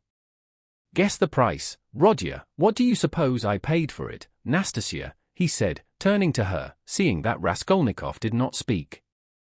20 kopecks, no more, I dare say," answered Nastasia. 20 kopecks, silly," he cried, offended. "Why, nowadays you would cost more than that, 80 kopecks. And that only because it has been worn. And it's bought on condition that when it's worn out, they will give you another next year." "Yes, on my word." Well, now let us pass to the United States of America, as they called them at school. I assure you I am proud of these breeches, and he exhibited to Raskolnikov a pair of light, summer trousers of grey woolen material. No holes, no spots, and quite respectable, although a little worn, and a waistcoat to match, quite in the fashion. And its being worn really is an improvement, it's softer, smoother. You see, Rodya, to my thinking, the great thing for getting on in the world is always to keep to the seasons. If you don't insist on having asparagus in January, you keep your money in your purse, and it's the same with this purchase. It's summer now, so I've been buying summer things. Warmer materials will be wanted for autumn, so you will have to throw these away in any case, especially as they will be done for by then from their own lack of coherence if not your higher standard of luxury. Come, price them. What do you say? 2 rubles 25 kopecks. And remember the condition, if you wear these out, you will have another suit for nothing. They only do business on that system at Fedorev's. If you've bought a thing once, you are satisfied for life, for you will never go there again of your own free will. Now for the boots. What do you say? You see that they are a bit worn, but they'll last a couple of months, for it's foreign work and foreign leather. The secretary of the English embassy sold them last week. He had only worn them 6 days, but he was very short of cash. Price, 1.5 rubles. A bargain? But perhaps they won't fit, observed Nastasia. Not fit? Just look, and he pulled out of his pocket Raskolnikov's old, broken boot, stiffly coated with dry mud. I did not go empty-handed, they took the size from this monster. We all did our best. And as to your linen, your landlady has seen to that. Here, to begin with, are 3 shirts, hempen but with a fashionable front. Well now then, 80 kopecks the cap, 2 rubles 25 kopecks the suit, together 3 rubles 5 kopecks, 1.5 rubles for the boots, for, you see, they are very good, and that makes 4 rubles 55 kopecks, 5 rubles for the underclothes. They were bought in the lot, which makes exactly 9 rubles 55 kopecks. 45 kopecks change in coppers. Will you take it? And so, Rodya, you are set up with a complete new rig-out, for your overcoat will serve, and even has a style of its own. That comes from getting one's clothes from Sharma's. As for your socks and other things, I leave them to you. We've 25 rubles left. And as for Pashenka and paying for your lodging, don't you worry. I tell you she'll trust you for anything.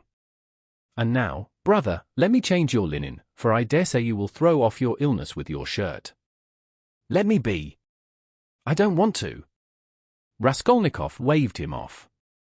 He had listened with disgust to Razumihin's efforts to be playful about his purchases. Come, brother, don't tell me I've been trudging around for nothing, Razumihin insisted. Nastasia, don't be bashful, but help me, that's it, and in spite of Raskolnikov's resistance he changed his linen. The latter sank back on the pillows and for a minute or two said nothing. It will be long before I get rid of them, he thought. What money was all that bought with? He asked at last, gazing at the wall. Money? Why, your own, what the messenger brought from Varushin. Your mother sent it. Have you forgotten that, too?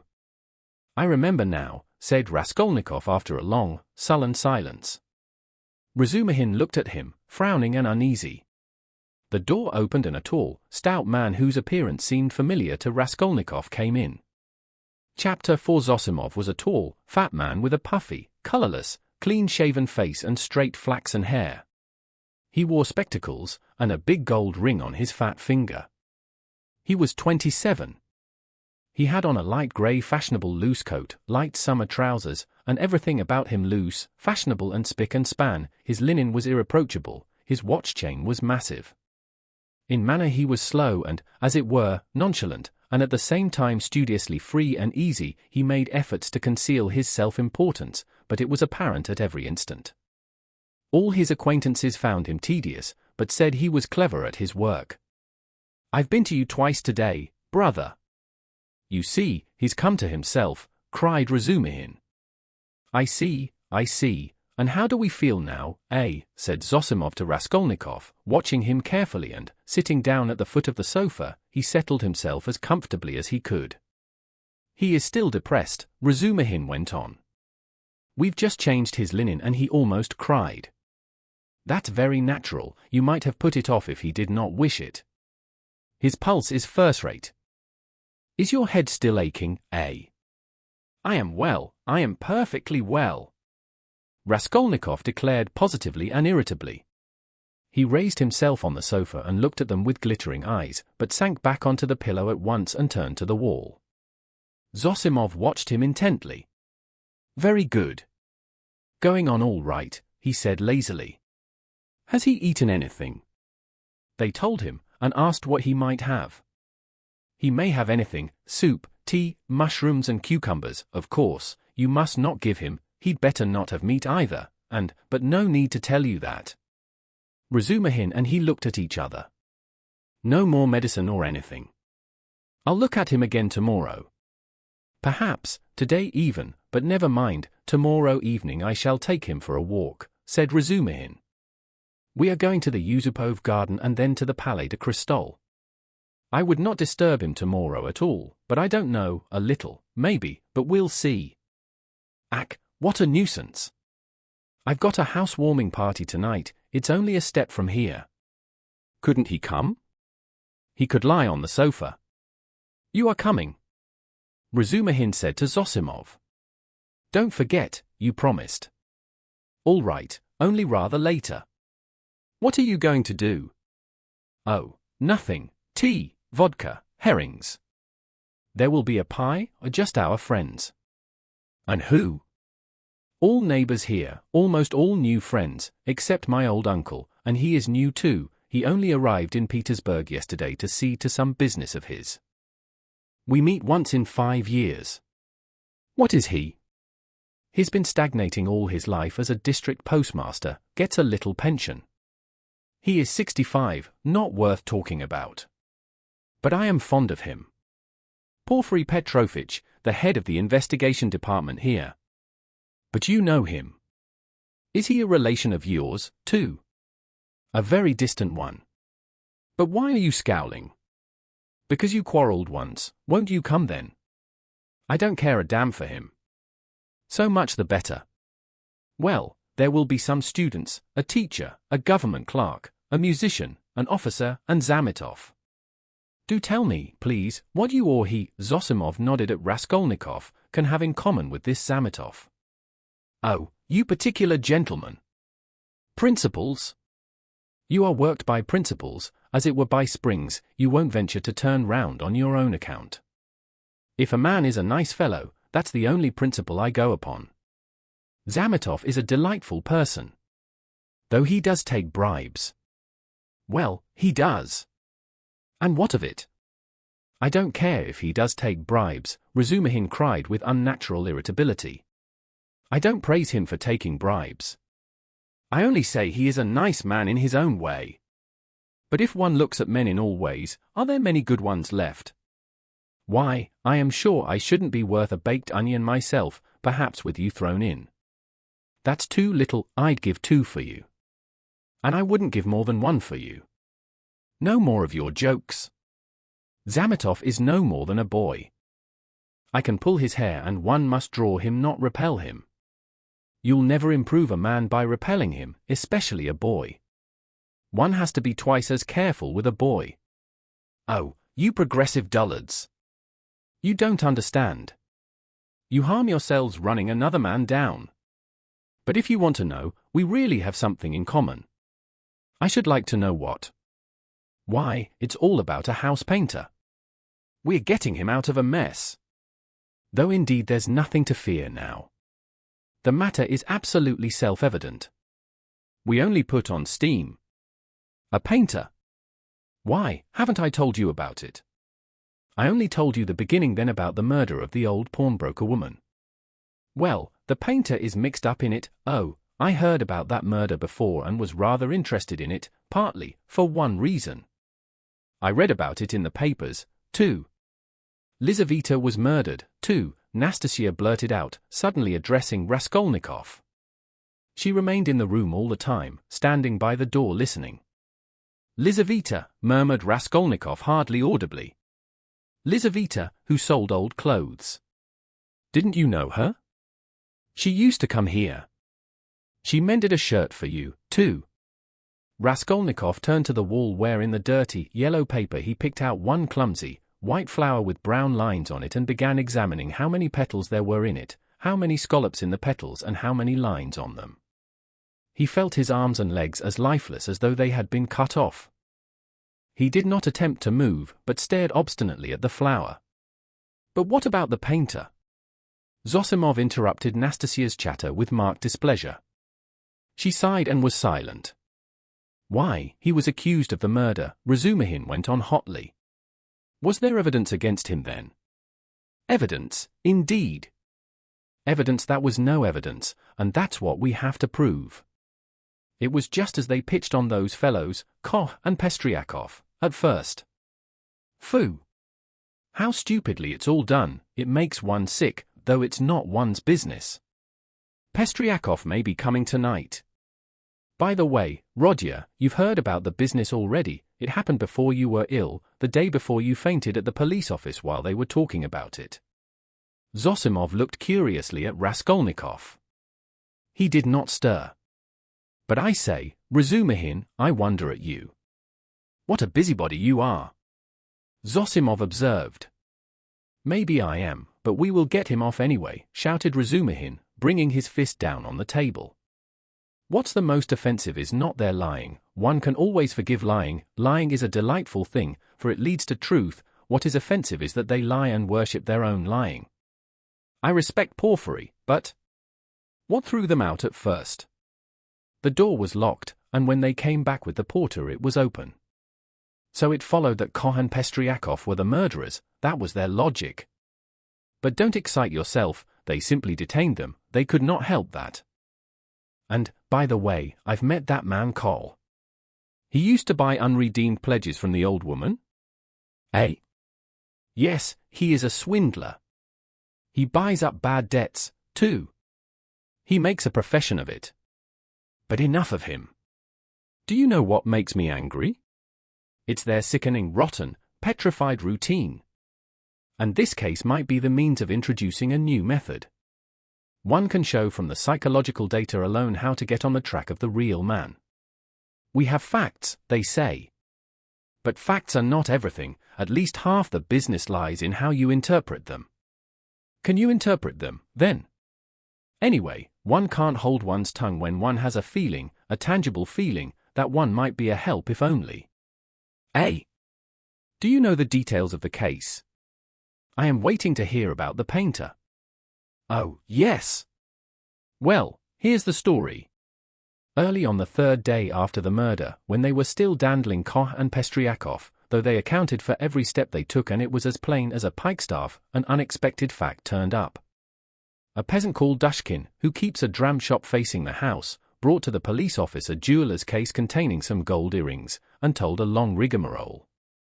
The day before yesterday, just after 8 o'clock, marked the day and the hour. A journeyman house painter, Nikolai, who had been in to see me already that day, brought me this box of gold earrings and stones, and asked me to give him 2 rubles for them. When I asked him where he got them, he said that he picked them up in the street. I did not ask him anything more. I am telling you Dushkin's story.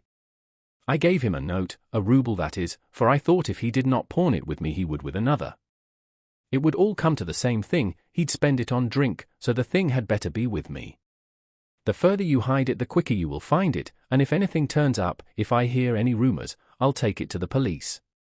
Of course, that's all taradiddle, he lies like a horse, for I know this Dushkin, he is a pawnbroker and a receiver of stolen goods, and he did not cheat Nikolai out of a 30-ruble trinket in order to give it to the police.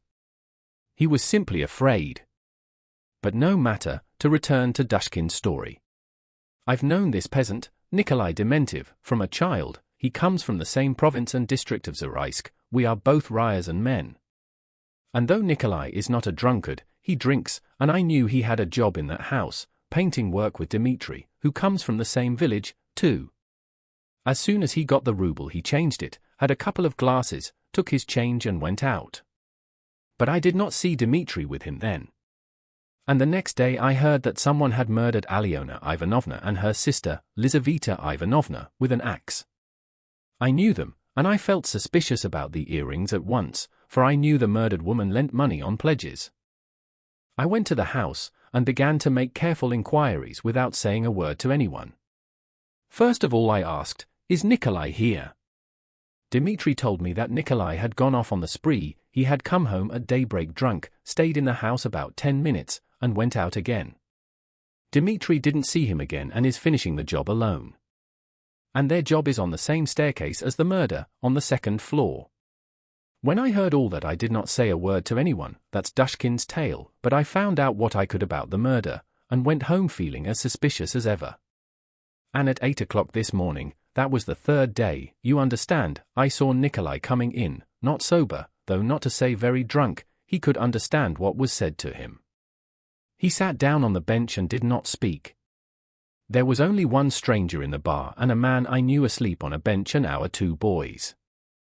"Have you seen Dmitri?" said I. "No, I haven't," said he. "And you've not been here either?" "Not since the day before yesterday," said he. "And where did you sleep last night?" "In Pesky, with the Kolomensky men." "And where did you get those earrings?" I asked.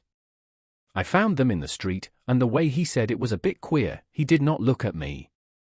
"Did you hear what happened that very evening, at that very hour, on that same staircase?" said I. "No," said he, "I had not heard," and all the while he was listening, his eyes were staring out of his head and he turned as white as chalk. I told him all about it and he took his hat and began getting up. I wanted to keep him. "Wait a bit, Nikolai," said I, "won't you have a drink?" And I signed to the boy to hold the door, and I came out from behind the bar, but he darted out and down the street to the turning at a run. I have not seen him since. Then my doubts were at an end, it was his doing, as clear as could be. "I should think so," said Zosimov. "Wait! Hear the end." Of course they sought high and low for Nikolai, they detained Dushkin and searched his house. Dmitri, too, was arrested, the Kolomensky men also were turned inside out. And the day before yesterday they arrested Nikolai in a tavern at the end of the town. He had gone there, taken the silver cross off his neck and asked for a dram for it. They gave it to him. A few minutes afterwards the woman went to the cowshed, and through a crack in the wall she saw in the stable adjoining he had made a noose of his sash from the beam, stood on a block of wood, and was trying to put his neck in the noose. The woman screeched her hardest, people ran in. "So that's what you are up to. Take me," he says, "to such and such a police officer, I'll confess everything." Well, they took him to that police station, that is here, with a suitable escort. So they asked him this and that, how old he is, 22, and so on. At the question, "When you were working with Dmitri, didn't you see anyone on the staircase at such and such a time?" Answer, "To be sure folks may have gone up and down, but I did not notice them." "And didn't you hear anything, any noise, and so on?" "We heard nothing special." "And did you hear, Nikolai, that on the same day widow so-and-so and her sister were murdered and robbed?" "I never knew a thing about it. The first I heard of it was from Afanasy Pavlovich the day before yesterday." "And where did you find the earrings?" "I found them on the pavement." Why didn't you go to work with Dmitri the other day? Because I was drinking. And where were you drinking? Oh, in such and such a place. Why did you run away from Dushkin's? Because I was awfully frightened. What were you frightened of? That I should be accused. How could you be frightened if you felt free from guilt? Now, Zosimov, you may not believe me, that question was put literally in those words. I know it for a fact, it was repeated to me exactly. What do you say to that? Well, anyway, there's the evidence. I am not talking of the evidence now, I am talking about that question, of their own idea of themselves. Well, so they squeezed and squeezed him and he confessed, I did not find it in the street, but in the flat where I was painting with Dmitri. And how was that? Why, Dmitri and I were painting there all day, and we were just getting ready to go, and Dmitri took a brush and painted my face, and he ran off and I after him. I ran after him, shouting my hardest, and at the bottom of the stairs I ran right against the porter and some gentlemen, and how many gentlemen were there I don't remember.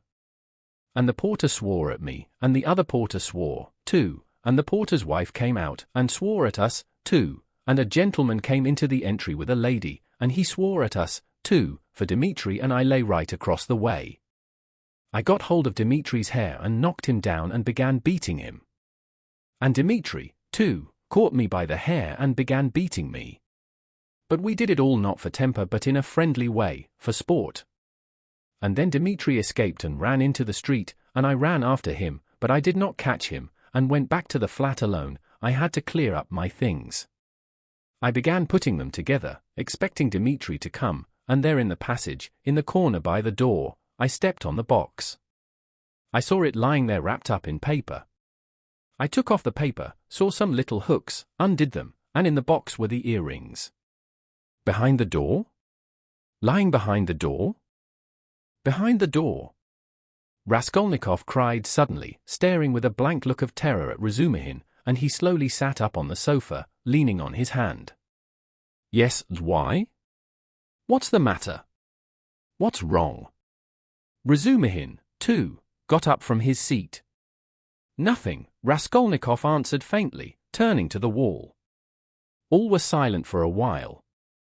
He must have waked from a dream, Razumihin said at last, looking inquiringly at Zosimov. The latter slightly shook his head. Well, go on, said Zosimov. What next? What next? As soon as he saw the earrings, forgetting Dmitri and everything, he took up his cap and ran to Dushkin and, as we know, got a ruble from him. He told a lie saying he found them in the street, and went off drinking. He keeps repeating his old story about the murder. I know nothing of it, never heard of it till the day before yesterday. And why didn't you come to the police till now? I was frightened. And why did you try to hang yourself? From anxiety. What anxiety? That I should be accused of it. Well, that's the whole story. And now what do you suppose they deduced from that? Why, there's no supposing. There's a clue, such as it is, a fact. You wouldn't have your painter set free. Now they've simply taken him for the murderer. They haven't a shadow of doubt. That's nonsense. You are excited. But what about the earrings? You must admit that, if on the very same day our earrings from the old woman's box have come into Nikolai's hands, they must have come there somehow. That's a good deal in such a case. How did they get there? How did they get there? Cried Razumihin. How can you, a doctor, whose duty it is to study man and who has more opportunity than anyone else for studying human nature, how can you fail to see the character of the man in the whole story? Don't you see at once that the answers he has given in the examination are the holy truth? They came into his hand precisely as he has told us. He stepped on the box and picked it up. The holy truth! But didn't he own himself that he told a lie at first? Listen to me, listen attentively. The porter and Koch and Pestriakov and the other porter and the wife of the first porter and the woman who was sitting in the porter's lodge and the man Kryakov, who had just got out of a cab at that minute and went in at the entry with a lady on his arm, that is 8 or 10 witnesses, agree that Nikolai had Dmitri on the ground, was lying on him beating him, while Dmitri hung on to his hair, beating him, too. They lay right across the way, blocking the thoroughfare. They were sworn at on all sides while they are like children, the very words of the witnesses, were falling over one another, squealing, fighting and laughing with the funniest faces, and, chasing one another like children, they ran into the street. Now take careful note. The bodies upstairs were warm, you understand, warm when they found them. If they, or Nikolai alone, had murdered them and broken open the boxes, or simply taken part in the robbery, allow me to ask you one question: do their state of mind, their squeals and giggles and childish scuffling at the gate fit in with axes, bloodshed, fiendish cunning, robbery? They just killed them, not 5 or 10 minutes before, for the bodies were still warm, and at once, leaving the flat open, knowing that people would go there at once, flinging away their booty, they rolled about like children, laughing and attracting general attention. And there are a dozen witnesses to swear to that. Of course it is strange. It's impossible, indeed, but no, brother, no buts.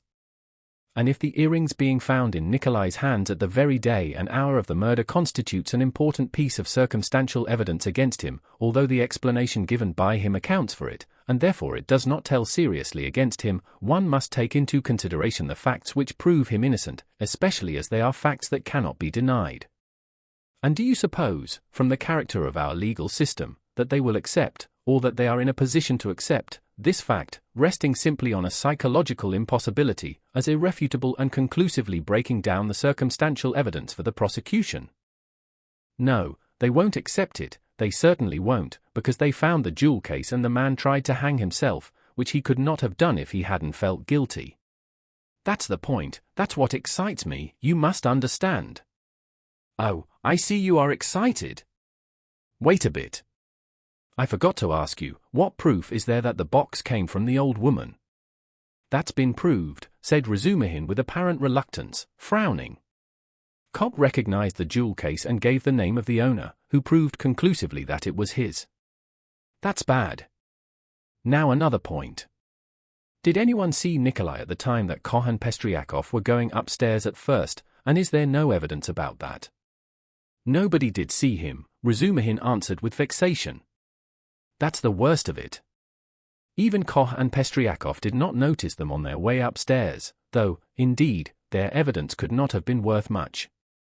They said they saw the flat was open and that there must be work going on in it, but they took no special notice and could not remember whether there actually were men at work in it.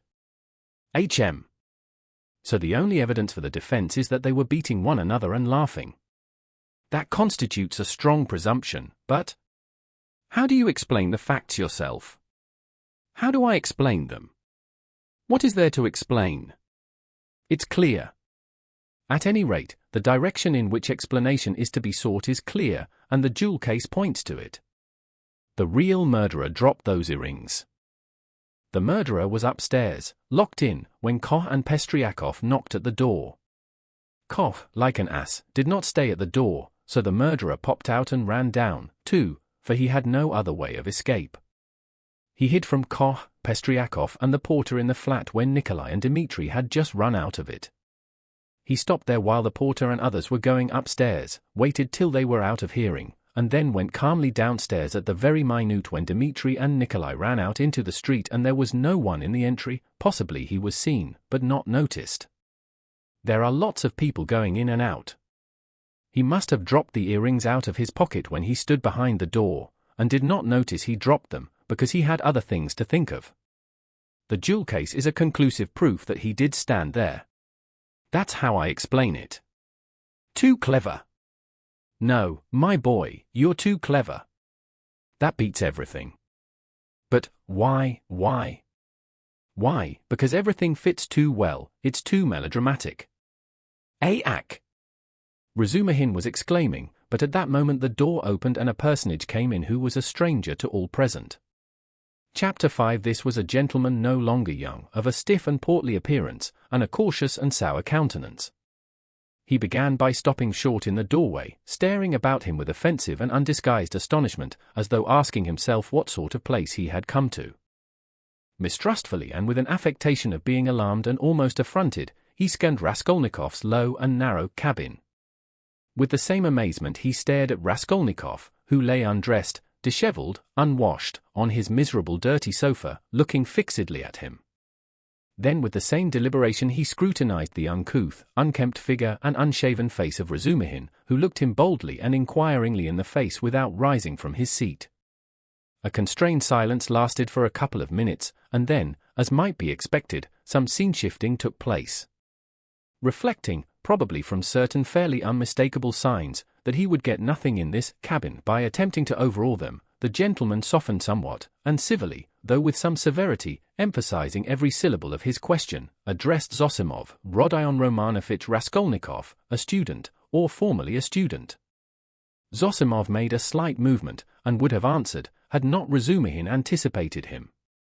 Here he is lying on the sofa. What do you want? This familiar "what do you want" seemed to cut the ground from the feet of the pompous gentleman. He was turning to Razumihin, but checked himself in time and turned to Zosimov again. This is Raskolnikov, mumbled Zosimov, nodding towards him. Then he gave a prolonged yawn, opening his mouth as wide as possible. Then he lazily put his hand into his waistcoat pocket, pulled out a huge gold watch in a round hunter's case, opened it, looked at it and as slowly and lazily proceeded to put it back. Raskolnikov himself lay without speaking, on his back, gazing persistently, though without understanding, at the stranger. Now that his face was turned away from the strange flower on the paper, it was extremely pale and wore a look of anguish, as though he had just undergone an agonizing operation or just been taken from the rack. But the newcomer gradually began to arouse his attention, then his wonder, then suspicion and even alarm.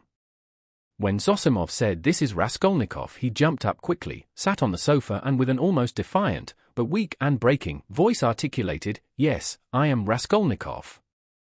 What do you want?" The visitor scrutinized him and pronounced impressively, "Pyotr Petrovich Luzhin.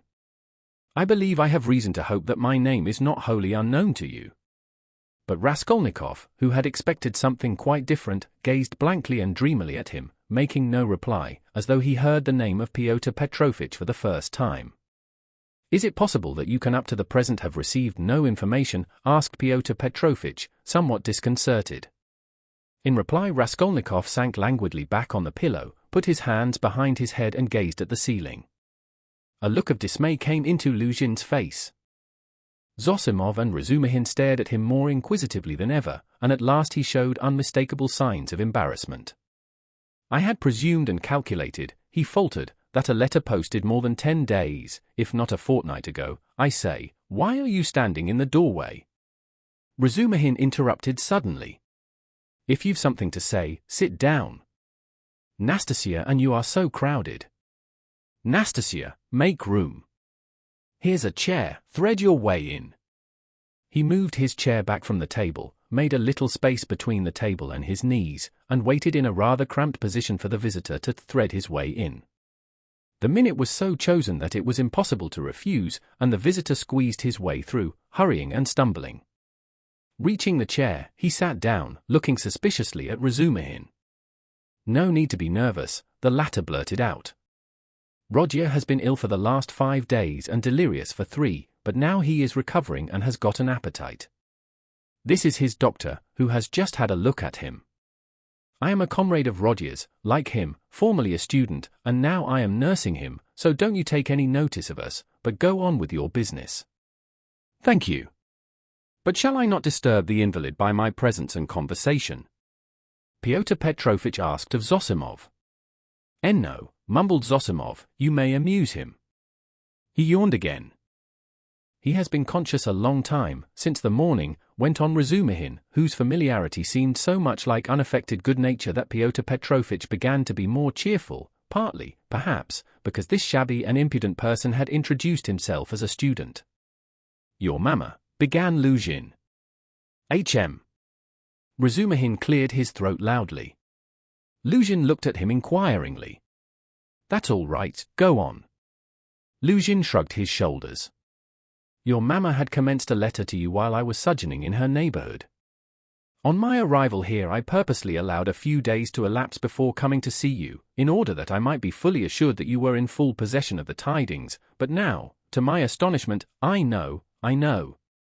Raskolnikov cried suddenly with impatient vexation. "So you are the fiancé?"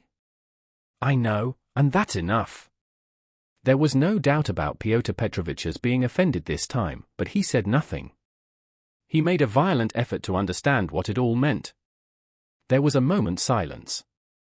Meanwhile Raskolnikov, who had turned a little towards him when he answered, began suddenly staring at him again with marked curiosity, as though he had not had a good look at him yet, or as though something new had struck him. He rose from his pillow on purpose to stare at him.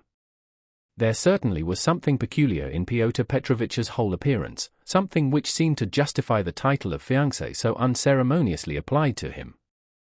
In the first place, it was evident, far too much so indeed, that Pyotr Petrovich had made eager use of his few days in the capital to get himself up and rig himself out in expectation of his betrothed, a perfectly innocent and permissible proceeding, indeed. Even his own, perhaps too complacent, consciousness of the agreeable improvement in his appearance might have been forgiven in such circumstances, seeing that Pyotr Petrovich had taken up the role of fiancé. All his clothes were fresh from the tailor's and were all right, except for being too new and too distinctly appropriate. Even the stylish new round hat had the same significance. Pyotr Petrovich treated it too respectfully and held it too carefully in his hands. The exquisite pair of lavender gloves, real Louvain, told the same tale, if only from the fact of his not wearing them, but carrying them in his hand for show. Light and youthful colors predominated in Pyotr Petrovich's attire. He wore a charming summer jacket of a fawn shade, light thin trousers, a waistcoat of the same, new and fine linen, a cravat of the lightest cambric with pink stripes on it, and the best of it was, this all suited Pyotr Petrovich. His very fresh and even handsome face looked younger than his 45 years at all times. His dark, mutton-chop whiskers made an agreeable setting on both sides, growing thickly upon his shining, clean-shaven chin. Even his hair, touched here and there with grey, though it had been combed and curled at a hairdresser's, did not give him a stupid appearance, as curled hair usually does, by inevitably suggesting a German on his wedding day. If there really was something unpleasing and repulsive in his rather good-looking and imposing countenance, it was due to quite other causes. After scanning Mr. Luzhin unceremoniously, Raskolnikov smiled malignantly, sank back on the pillow and stared at the ceiling as before. But Mr. Luzhin hardened his heart and seemed to determine to take no notice of their oddities. "I feel the greatest regret at finding you in this situation," he began, again breaking the silence with an effort. "If I had been aware of your illness I should have come earlier. But you know what business is. I have, too, a very important legal affair in the Senate, not to mention other preoccupations which you may well conjecture. I am expecting your mamma and sister any minute." Raskolnikov made a movement and seemed about to speak. His face showed some excitement. Pyotr Petrovich paused, waited, but as nothing followed, he went on. "Any minute. I have found a lodging for them on their arrival." "Where?" asked Raskolnikov weakly. "Very near here, in Bakaliev's house." "That's in Voskresensky," put in Razumihin. "There are 2 stories of rooms, let by a merchant called Yushin. I've been there." "Yes, rooms, a disgusting place, filthy, stinking and, what's more, of doubtful character.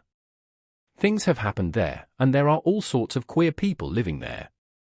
And I went there about a scandalous business. It's cheap, though I could not, of course, find out so much about it, for I am a stranger in Petersburg myself," Pyotr Petrovich replied huffily. "However, the 2 rooms are exceedingly clean, and as it is for so short a time. I have already taken a permanent, that is, our future flat," he said, addressing Raskolnikov, "and I am having it done up. And meanwhile I am myself cramped for room in a lodging with my friend Andrei Semyonovich Lebeziatnikov, in the flat of Madame Lipovexel. It was he who told me of Bakaliev's house, too." "Lebeziatnikov," said Raskolnikov slowly, as if recalling something. "Yes, Andrei Semyonovich Lebeziatnikov, a clerk in the ministry." "Do you know him?" "Yes, no," Raskolnikov answered. "Excuse me, I fancied so from your inquiry. I was once his guardian. A very nice young man and advanced. I like to meet young people, one learns new things from them." Luzhin looked round hopefully at them all. "How do you mean?" asked Razumihin. "In the most serious and essential matters," Pyotr Petrovich replied, as though delighted at the question. You see, it's 10 years since I visited Petersburg. All the novelties, reforms, ideas have reached us in the provinces, but to see it all more clearly one must be in Petersburg. And it's my notion that you observe and learn most by watching the younger generation. And I confess I am delighted at what? Your question is a wide one. I may be mistaken, but I fancy I find clearer views, more, so to say, criticism, more practicality. That's true, Zosimov let drop. Nonsense. There's no practicality. Razumihin flew at him. Practicality is a difficult thing to find, it does not drop down from heaven. And for the last 200 years we have been divorced from all practical life. Ideas, if you like, are fermenting, he said to Pyotr Petrovich, and desire for good exists, though it's in a childish form, and honesty you may find, although there are crowds of brigands. Anyway, there's no practicality. Practicality goes well shod. I don't agree with you, Pyotr Petrovich replied, with evident enjoyment. Of course, people do get carried away and make mistakes, but one must have indulgence. Those mistakes are merely evidence of enthusiasm for the cause and of abnormal external environment. If little has been done, the time has been but short, of means I will not speak. It's my personal view, if you care to know, that something has been accomplished already. New valuable ideas, new valuable works are circulating in the place of our old dreamy and romantic authors. Literature is taking a maturer form, many injurious prejudices have been rooted up and turned into ridicule. In a word, we have cut ourselves off irrevocably from the past, and that, to my thinking, is a great thing. He's learnt it by heart to show off. Raskolnikov pronounced suddenly. What? Asked Pyotr Petrovich, not catching his words, but he received no reply. That's all true, Zosimov hastened to interpose. Isn't it so? Pyotr Petrovich went on, glancing affably at Zosimov. You must admit, he went on, addressing Razumihin with a shade of triumph and superciliousness, he almost added, young man, that there is an advance, or, as they say now, progress in the name of science and economic truth, a commonplace. No, not a commonplace. Hitherto, for instance, if I were told, love thy neighbor, what came of it? Pyotr Petrovich went on, perhaps with excessive haste. It came to my tearing my coat in half to share with my neighbor, and we both were left half naked. As a Russian proverb has it, catch several hares and you won't catch one. Science now tells us, love yourself before all men, for everything in the world rests on self-interest. You love yourself and manage your own affairs properly and your coat remains whole. Economic truth adds that the better private affairs are organized in society, the more whole coats, so to say, the firmer are its foundations and the better is the common welfare organized too. Therefore, in acquiring wealth solely and exclusively for myself, I am acquiring, so to speak, for all, and helping to bring to pass my neighbor's getting a little more than a torn coat, and that not from private, personal liberality, but as a consequence of the general advance. The idea is simple, but unhappily it has been a long time reaching us, being hindered by idealism and sentimentality. And yet it would seem to want very little wit to perceive it. Excuse me, I've very little wit myself, Razumihin cut in sharply, and so let us drop it. I began this discussion with an object, but I've grown so sick during the last 3 years of this chattering to amuse oneself, of this incessant flow of commonplaces, always the same, that, by Jove, I blush even when other people talk like that. You are in a hurry, no doubt, to exhibit your acquirements, and I don't blame you, that's quite pardonable. I only wanted to find out what sort of man you are, for so many unscrupulous people have got hold of the progressive cause of late and have so distorted in their own interests everything they touched, that the whole cause has been dragged in the mire. That's enough. Excuse me, sir, said Luzhin, affronted, and speaking with excessive dignity. Do you mean to suggest so unceremoniously that I too, oh, my dear sir, how could I? Come, that's enough, Razumihin concluded, and he turned abruptly to Zosimov to continue their previous conversation. Pyotr Petrovich had the good sense to accept the disavowal. He made up his mind to take leave in another minute or two. I trust our acquaintance, he said, addressing Raskolnikov, may, upon your recovery and in view of the circumstances of which you are aware, become closer. Above all, I hope for your return to health, Raskolnikov did not even turn his head. Pyotr Petrovich began getting up from his chair. One of her customers must have killed her, Zosimov declared positively. Not a doubt of it, replied Razumihin. Porfiry doesn't give his opinion, but is examining all who have left pledges with her there. Examining them? Raskolnikov asked aloud. Yes. What then? Nothing. How does he get hold of them? Asked Zosimov. Kor has given the names of some of them, other names are on the wrappers of the pledges and some have come forward of themselves. It must have been a cunning and practiced ruffian. The boldness of it. The coolness. That's just what it wasn't, interposed Razumihin. That's what throws you all off the scent. But I maintain that he is not cunning, not practiced, and probably this was his first crime. The supposition that it was a calculated crime and a cunning criminal doesn't work. Suppose him to have been inexperienced, and it's clear that it was only a chance that saved him, and chance may do anything. Why, he did not foresee obstacles, perhaps. And how did he set to work? He took jewels worth 10 or 20 rubles, stuffing his pockets with them, ransacked the old woman's trunks, her rags, and they found 1,500 rubles, besides notes, in a box in the top drawer of the chest. He did not know how to rob, he could only murder. It was his first crime, I assure you, his first crime, he lost his head. And he got off more by luck than good counsel. You are talking of the murder of the old pawnbroker, I believe. Pyotr Petrovich put in, addressing Zosimov. He was standing, hat and gloves in hand, but before departing he felt disposed to throw off a few more intellectual phrases. He was evidently anxious to make a favorable impression and his vanity overcame his prudence. Yes. You've heard of it? Oh, yes, being in the neighborhood. Do you know the details? I can't say that, but another circumstance interests me in the case, the whole question, so to say. Not to speak of the fact that crime has been greatly on the increase among the lower classes during the last 5 years, not to speak of the cases of robbery and arson everywhere, what strikes me as the strangest thing is that in the higher classes, too, crime is increasing proportionately. In one place one hears of a student robbing the mail on the high road, in another place people of good social position forge false banknotes, in Moscow of late a whole gang has been captured who used to forge lottery tickets, and one of the ringleaders was a lecturer in universal history, then our secretary abroad was murdered from some obscure motive of gain. And if this old woman, the pawnbroker, has been murdered by someone of a higher class in society, for peasants don't pawn gold trinkets, how are we to explain this demoralization of the civilized part of our society? There are many economic changes, put in Zosimov. How are we to explain it? Razumihin caught him up. It might be explained by our inveterate impracticality. How do you mean? What answer had your lecturer in Moscow to make to the question why he was forging notes? Everybody is getting rich one way or another, so I want to make haste to get rich too.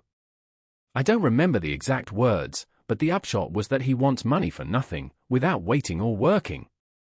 We've grown used to having everything ready-made, to walking on crutches, to having our food chewed for us. Then the great hour struck, asterisk, and every man showed himself in his true colors. Asterisk, the emancipation of the serfs in 1861 is meant. Translator's note. But morality? And so to speak, principles, but why do you worry about it? Raskolnikov interposed suddenly. It's in accordance with your theory. In accordance with my theory. Why, carry out logically the theory you were advocating just now, and it follows that people may be killed, upon my word, cried Luzhin. No, that's not so, put in Zosimov. Raskolnikov lay with a white face and twitching upper lip, breathing painfully. There's a measure in all things, Luzhin went on superciliously.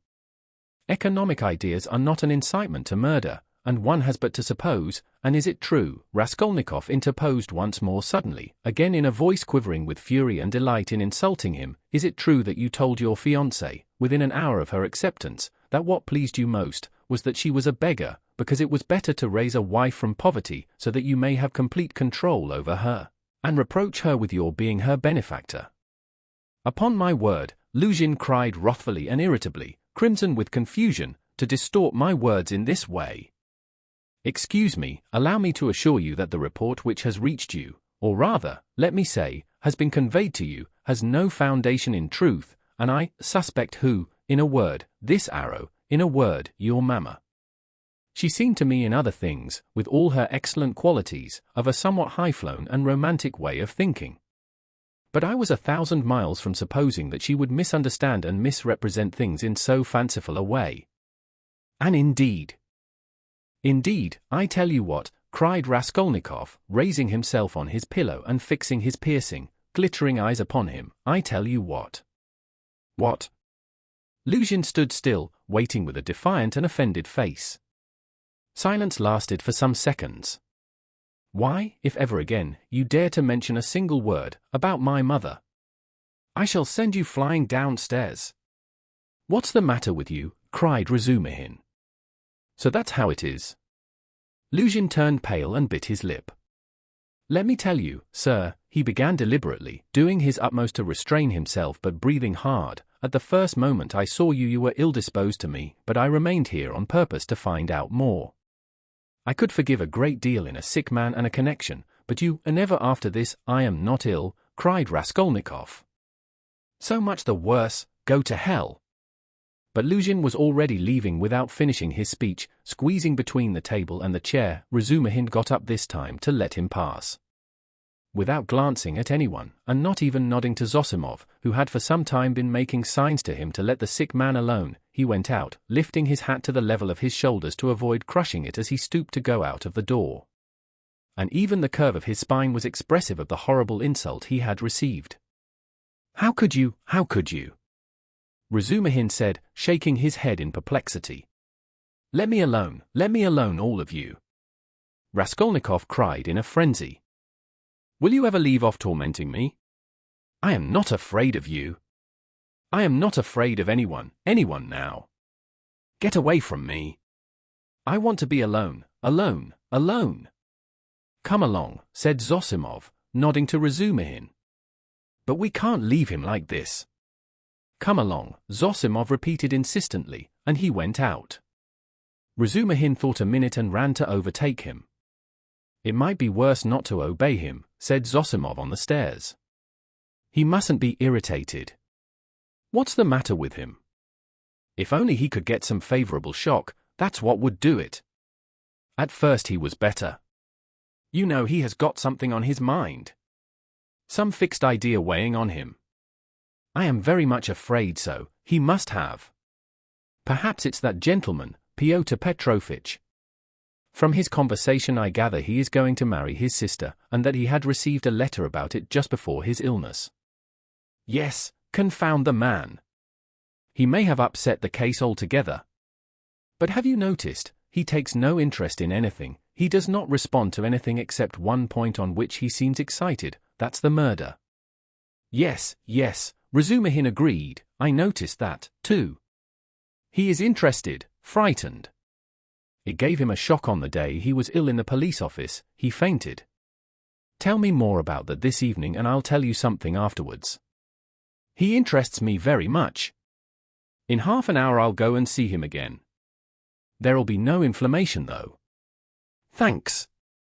And I'll wait with Pashenka meantime and will keep watch on him through Nastasia. Raskolnikov, left alone, looked with impatience and misery at Nastasia, but she still lingered. Won't you have some tea now? She asked. Later. I am sleepy. Leave me. He turned abruptly to the wall. Nastasia went out. Chapter 6. But as soon as she went out, he got up, latched the door, undid the parcel which Razumihin had brought in that evening and had tied up again and began dressing. Strange to say, he seemed immediately to have become perfectly calm, not a trace of his recent delirium nor of the panic fear that had haunted him of late. It was the first moment of a strange sudden calm. His movements were precise and definite, a firm purpose was evident in them. Today, he muttered to himself. He understood that he was still weak, but his intense spiritual concentration gave him strength and self-confidence. He hoped, moreover, that he would not fall down in the street.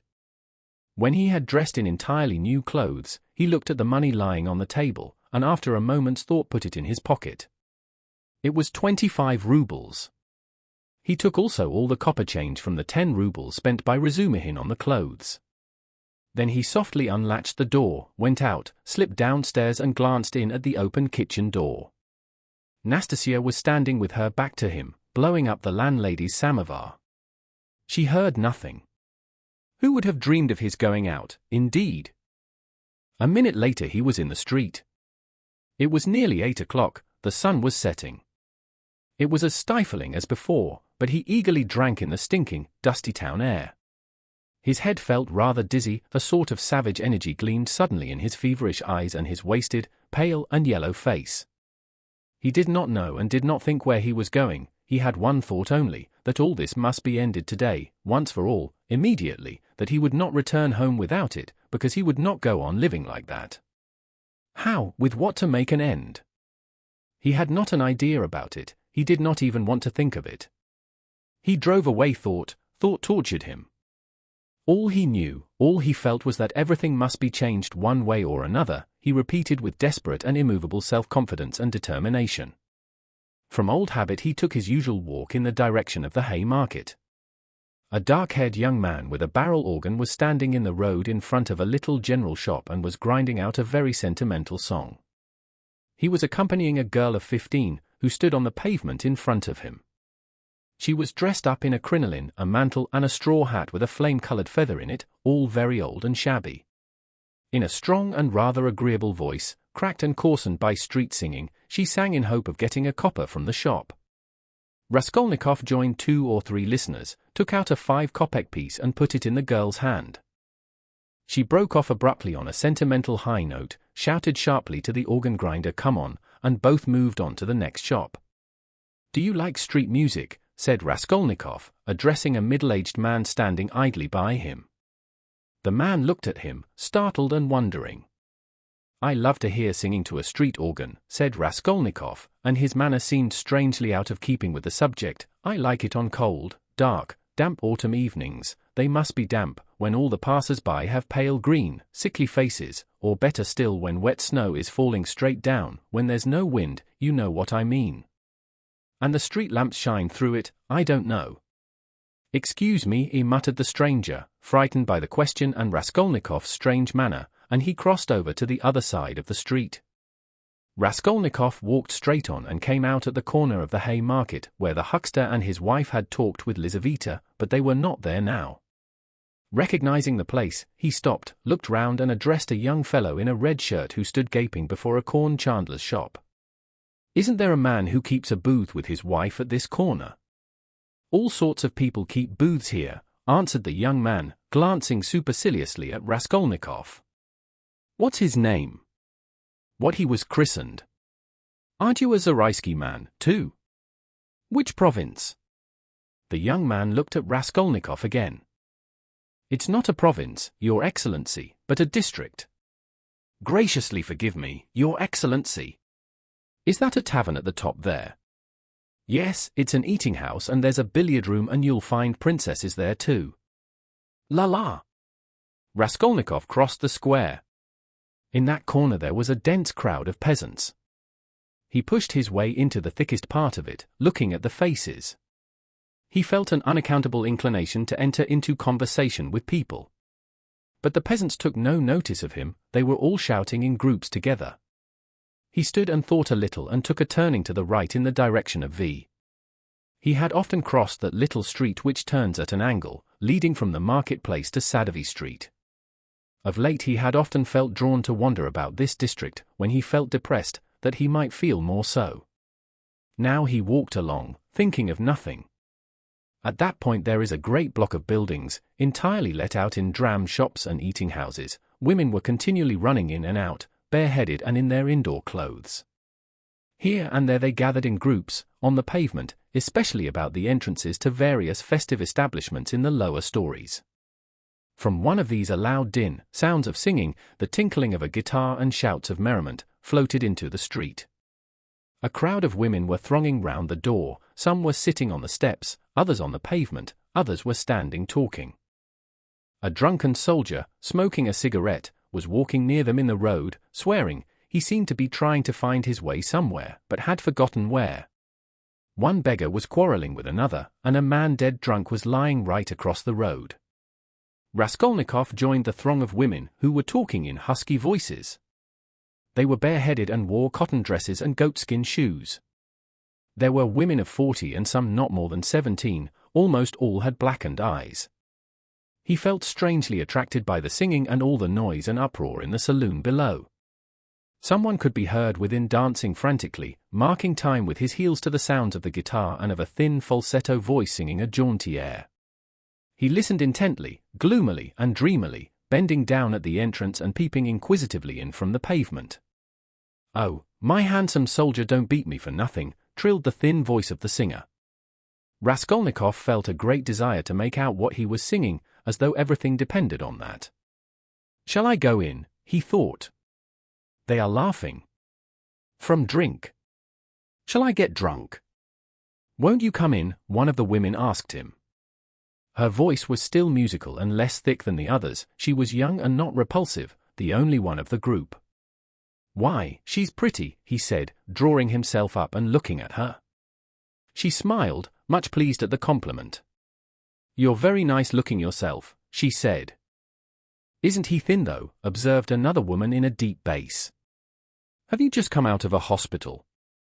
"They're all generals' daughters, it seems, but they have all snub noses," interposed a tipsy peasant with a sly smile on his face, wearing a loose coat. "See how jolly they are. Go along with you." "I'll go, sweetie." And he darted down into the saloon below. Raskolnikov moved on. "I say, sir," the girl shouted after him. "What is it?" She hesitated. "I'll always be pleased to spend an hour with you, kind gentleman, but now I feel shy.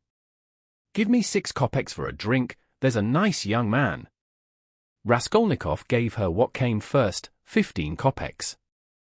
"Ah, what a good-natured gentleman. What's your name?" "Ask for Duklida."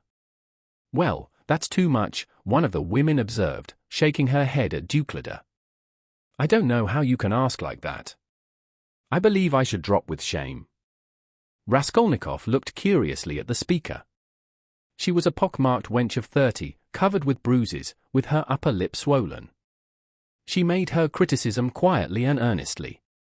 "Where is it?" thought Raskolnikov.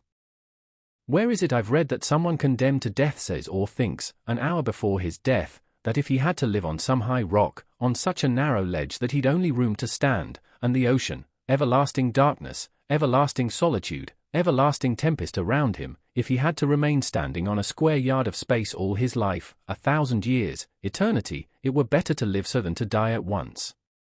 Only to live and live. Life, whatever it may be.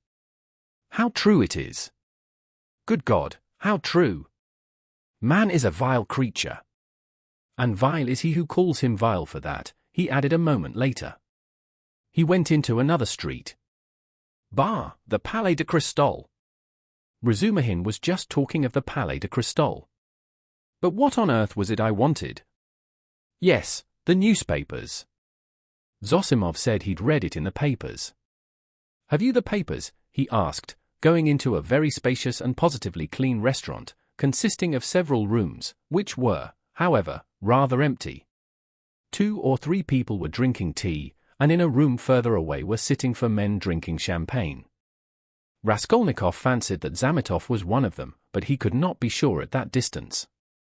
"What if it is?" he thought. "Will you have vodka?" asked the waiter.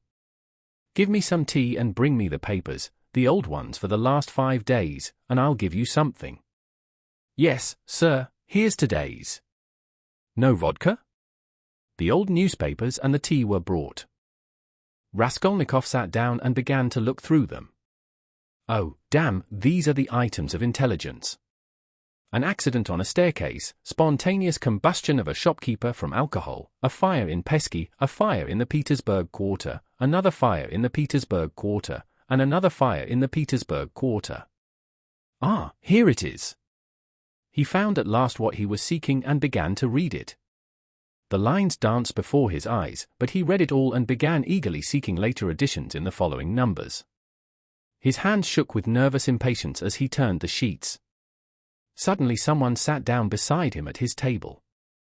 He looked up. It was the head clerk Zametov, looking just the same, with the rings on his fingers and the watch chain, with the curly, black hair, parted and pomaded, with the smart waistcoat, rather shabby coat and doubtful linen. He was in a good humor, at least he was smiling very gaily and good-humoredly. His dark face was rather flushed from the champagne he had drunk. "What, you here?" he began in surprise, speaking as though he'd known him all his life. "Why, Razumihin told me only yesterday you were unconscious." "How strange! And do you know I've been to see you?" Raskolnikov knew he would come up to him. He laid aside the papers and turned to Zametov. There was a smile on his lips, and a new shade of irritable impatience was apparent in that smile.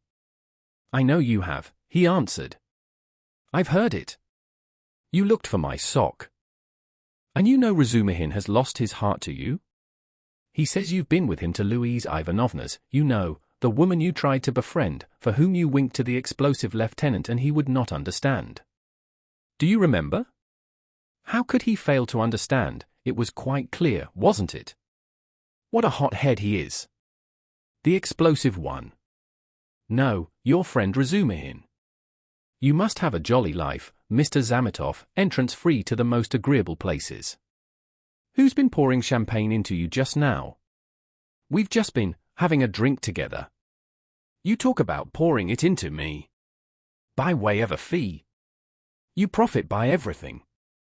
Raskolnikov laughed. It's all right, my dear boy, he added, slapping Zametov on the shoulder. I am not speaking from temper, but in a friendly way, for sport, as that workman of yours said when he was scuffling with Dmitri, in the case of the old woman. How do you know about it? Perhaps I know more about it than you do. How strange you are. I am sure you are still very unwell. You oughtn't to have come out. Oh, do I seem strange to you? Yes. What are you doing, reading the papers? Yes. There's a lot about the fires. No, I am not reading about the fires. Here he looked mysteriously at Zametov, his lips were twisted again in a mocking smile. No, I am not reading about the fires, he went on, winking at Zametov. But confess now, my dear fellow, you're awfully anxious to know what I am reading about. I am not in the least. Mayn't I ask a question? Why do you keep on? Listen, you are a man of culture and education. I was in the 6th class at the gymnasium, said Zametov with some dignity. 6th class. Ah, my cock sparrow. With your parting and your rings, you are a gentleman of fortune. Phoo! What a charming boy! Here Raskolnikov broke into a nervous laugh right in Zametov's face. The latter drew back, more amazed than offended. Phoo! How strange you are! Zametov repeated very seriously. I can't help thinking you are still delirious. I am delirious? You are fibbing, my cock sparrow. So I am strange? You find me curious, do you? Yes, curious. Shall I tell you what I was reading about, what I was looking for? See what a lot of papers I've made them bring me. Suspicious, eh? Well, what is it? You prick up your ears. How do you mean, prick up my ears? I'll explain that afterwards, but now, my boy, I declare to you, no, better I confess. No, that's not right either, I make a deposition and you take it. I depose that I was reading, that I was looking and searching, he screwed up his eyes and paused. I was searching, and came here on purpose to do it, for news of the murder of the old pawnbroker woman, he articulated at last, almost in a whisper, bringing his face exceedingly close to the face of Zametov. Zametov looked at him steadily, without moving or drawing his face away. What struck Zametov afterwards as the strangest part of it all was that silence followed for exactly a minute, and that they gazed at one another all the while. What if you have been reading about it? He cried at last, perplexed and impatient. That's no business of mine. What of it?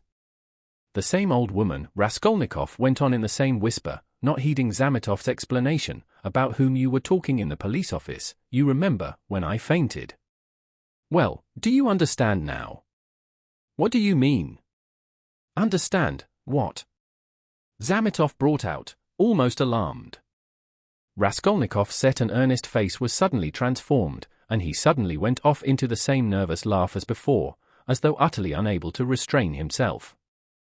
And in one flash he recalled with extraordinary vividness of sensation a moment in the recent past, that moment when he stood with the axe behind the door, while the latch trembled and the men outside swore and shook it, and he had a sudden desire to shout at them, to swear at them, to put out his tongue at them, to mock them, to laugh, and laugh, and laugh. "You are either mad, or," began Zametov, and he broke off, as though stunned by the idea that had suddenly flashed into his mind.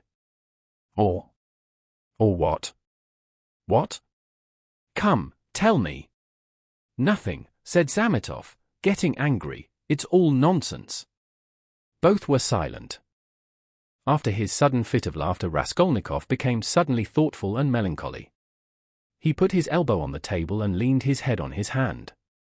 He seemed to have completely forgotten Zametov. The silence lasted for some time. "Why don't you drink your tea?" "It's getting cold," said Zametov. "What? Tea? Oh, yes." Raskolnikov sipped the glass, put a morsel of bread in his mouth and, suddenly looking at Zametov, seemed to remember everything and pulled himself together. At the same moment his face resumed its original mocking expression. He went on drinking tea. "There have been a great many of these crimes lately," said Zametov. "Only the other day I read in the Moscow news that a whole gang of false coiners had been caught in Moscow. It was a regular society. They used to forge tickets. Oh, but it was a long time ago." "I read about it a month ago," Raskolnikov answered calmly. "So you consider them criminals?" he added, smiling. "Of course they are criminals." "They? They are children, simpletons, not criminals." "Why, 100 people meeting for such an object, what an idea! 3 would be too many, and then they want to have more faith in one another than in themselves. One has only to blab in his cups and it all collapses. Simpletons! They engaged untrustworthy people to change the notes. What a thing to trust to a casual stranger! Well, let us suppose that these simpletons succeed and each makes $1 million, and what follows for the rest of their lives? Each is dependent on the others for the rest of his life. Better hang oneself at once. And they did not know how to change the notes either. The man who changed the notes took 5,000 rubles, and his hands trembled. He counted the first 4,000, but did not count the 5,000. He was in such a hurry to get the money into his pocket and run away. Of course he roused suspicion. And the whole thing came to a crash through one fool. Is it possible? That his hands trembled, observed Zametov. Yes, that's quite possible. That, I feel quite sure, is possible. Sometimes one can't stand things. Can't stand that. Why, could you stand it then? No, I couldn't. For the sake of 100 rubles to face such a terrible experience. To go with false notes into a bank where it's their business to spot that sort of thing. No, I should not have the face to do it. Would you? Raskolnikov had an intense desire again to put his tongue out. Shivers kept running down his spine. I should do it quite differently, Raskolnikov began. This is how I would change the notes. I'd count the first 1,000 3 or 4 times backwards and forwards, looking at every note, and then I'd set to the second 1,000, I'd count that halfway through and then hold some 50-ruble note to the light, then turn it, then hold it to the light again, to see whether it was a good one. I am afraid, I would say, a relation of mine lost 25 rubles the other day through a false note, and then I'd tell them the whole story. And after I began counting the third, no, excuse me, I would say, I fancy I made a mistake in the 700 in that second 1,000, I am not sure. And so I would give up the third 1,000 and go back to the second and so on to the end. And when I had finished, I'd pick out one from the fifth and one from the second 1,000 and take them again to the light and ask again, change them, please, and put the clerk into such a stew that he would not know how to get rid of me. When I'd finished and had gone out, I'd come back, no, excuse me, and ask for some explanation. That's how I do it. Phoo!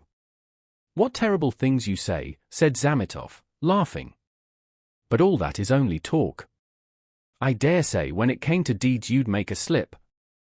I believe that even a practiced, desperate man cannot always reckon on himself, much less you and I. To take an example near home, that old woman murdered in our district. The murderer seems to have been a desperate fellow. He risked everything in open daylight, was saved by a miracle, but his hands shook, too. He did not succeed in robbing the place, he couldn't stand it. That was clear from the Raskolnikov seemed offended. Clear? Why don't you catch him then? He cried, maliciously jibing at Zametov. Well, they will catch him. Who? You? Do you suppose you could catch him? You've a tough job.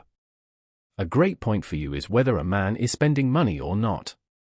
If he had no money and suddenly begins spending, he must be the man. So that any child can mislead you. The fact is they always do that, though, answered Zametov. A man will commit a clever murder at the risk of his life and then at once he goes drinking in a tavern. They are caught spending money, they are not all as cunning as you are. You wouldn't go to a tavern, of course. Raskolnikov frowned and looked steadily at Zametov. You seem to enjoy the subject and would like to know how I should behave in that case, too, he asked with displeasure. I should like to, Zametov answered firmly and seriously. Somewhat too much earnestness began to appear in his words and looks. Very much. Very much. All right then.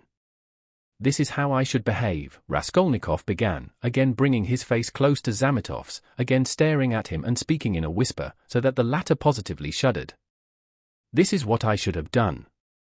I should have taken the money and jewels, I should have walked out of there and have gone straight to some deserted place with fences round it and scarcely anyone to be seen, some kitchen garden or place of that sort.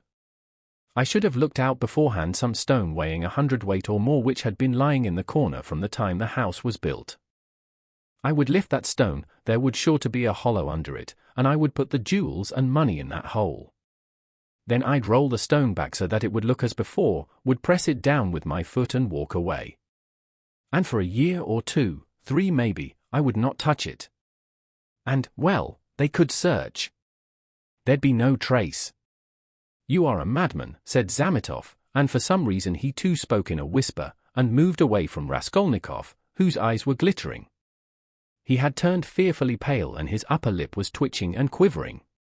He bent down as close as possible to Zametov, and his lips began to move without uttering a word.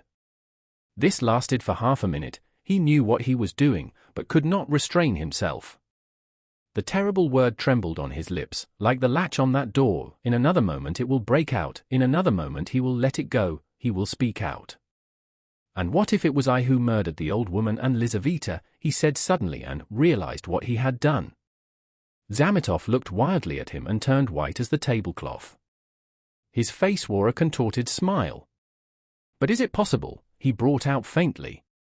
Raskolnikov looked wrathfully at him. Own up that you believed it. Yes, you did. Not a bit of it, I believe it less than ever now, Zametov cried hastily. I've caught my cock sparrow. So you did believe it before, if now you believe less than ever? Not at all, cried Zametov, obviously embarrassed. Have you been frightening me so as to lead up to this? You don't believe it then? What were you talking about behind my back when I went out of the police office? And why did the explosive lieutenant question me after I fainted? Hey, there, he shouted to the waiter, getting up and taking his cap. How much? 30 kopecks, the latter replied, running up. And there is 20 kopecks for vodka. See what a lot of money. He held out his shaking hand to Zametov with notes in it. Red notes and blue, 25 rubles. Where did I get them? And where did my new clothes come from? You know I had not a kopeck. You've cross-examined my landlady, I'll be bound. Well, that's enough. I says cause. Till we meet again. He went out, trembling all over from a sort of wild hysterical sensation, in which there was an element of insufferable rapture. Yet he was gloomy and terribly tired. His face was twisted as after a fit. His fatigue increased rapidly. Any shock, any irritating sensation stimulated and revived his energies at once, but his strength failed as quickly when the stimulus was removed. Zametov, left alone, sat for a long time in the same place, plunged in thought. Raskolnikov had unwittingly worked a revolution in his brain on a certain point and had made up his mind for him conclusively. Ilya Petrovich is a blockhead, he decided. Raskolnikov had hardly opened the door of the restaurant when he stumbled against Razumihin on the steps. They did not see each other till they almost knocked against each other. For a moment they stood looking each other up and down. Razumihin was greatly astounded, then anger, real anger gleamed fiercely in his eyes. "So here you are," he shouted at the top of his voice, "you ran away from your bed. And here I've been looking for you under the sofa. We went up to the garret. I almost beat Nastasia on your account. And here he is after all. Rodya! What is the meaning of it? Tell me the whole truth. Confess. Do you hear? It means that I'm sick to death of you all and I want to be alone," Raskolnikov answered calmly. Alone? When you are not able to walk, when your face is as white as a sheet and you are gasping for breath. Idiot! What have you been doing in the Palais de Cristal? Own up at once. Let me go, said Raskolnikov and tried to pass him. This was too much for Razumihin, he gripped him firmly by the shoulder. Let you go? You dare tell me to let you go? Do you know what I'll do with you directly? I'll pick you up, tie you up in a bundle, carry you home under my arm and lock you up. Listen, Razumihin, Raskolnikov began quietly, apparently calm, can't you see that I don't want your benevolence? A strange desire you have to shower benefits on a man who curses them, who feels them a burden in fact. Why did you seek me out at the beginning of my illness? Maybe I was very glad to die. Didn't I tell you plainly enough today that you were torturing me, that I was sick of you? You seem to want to torture people. I assure you that all that is seriously hindering my recovery, because it's continually irritating me. You saw Zosimov went away just now to avoid irritating me. You leave me alone too, for goodness sake. What right have you, indeed, to keep me by force? Don't you see that I am in possession of all my faculties now? How can I persuade you not to persecute me with your kindness? I may be ungrateful, I may be mean, only let me be, for God's sake, let me be. Let me be, let me be. He began calmly, gloating beforehand over the venomous phrases he was about to utter, but finished, panting for breath, in a frenzy, as he had been with Luzhin. Razumihin stood a moment, thought and let his hand drop. Well, go to hell then, he said gently and thoughtfully. Stay, he roared, as Raskolnikov was about to move. Listen to me. Let me tell you that you are all a set of babbling, posing idiots. If you've any little trouble you brood over it like a hen over an egg. And you are plagiarists even in that. There isn't a sign of independent life in you.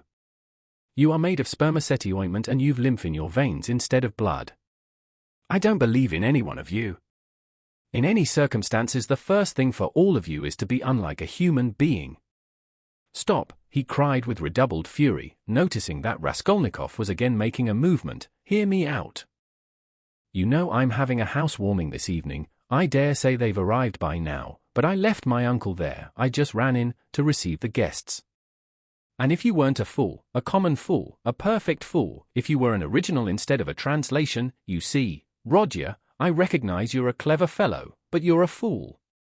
And if you weren't a fool you'd come round to me this evening instead of wearing out your boots in the street. Since you have gone out, there's no help for it. I'd give you a snug easy chair, my landlady has one, a cup of tea, company. Or you could lie on the sofa, anyway you would be with us.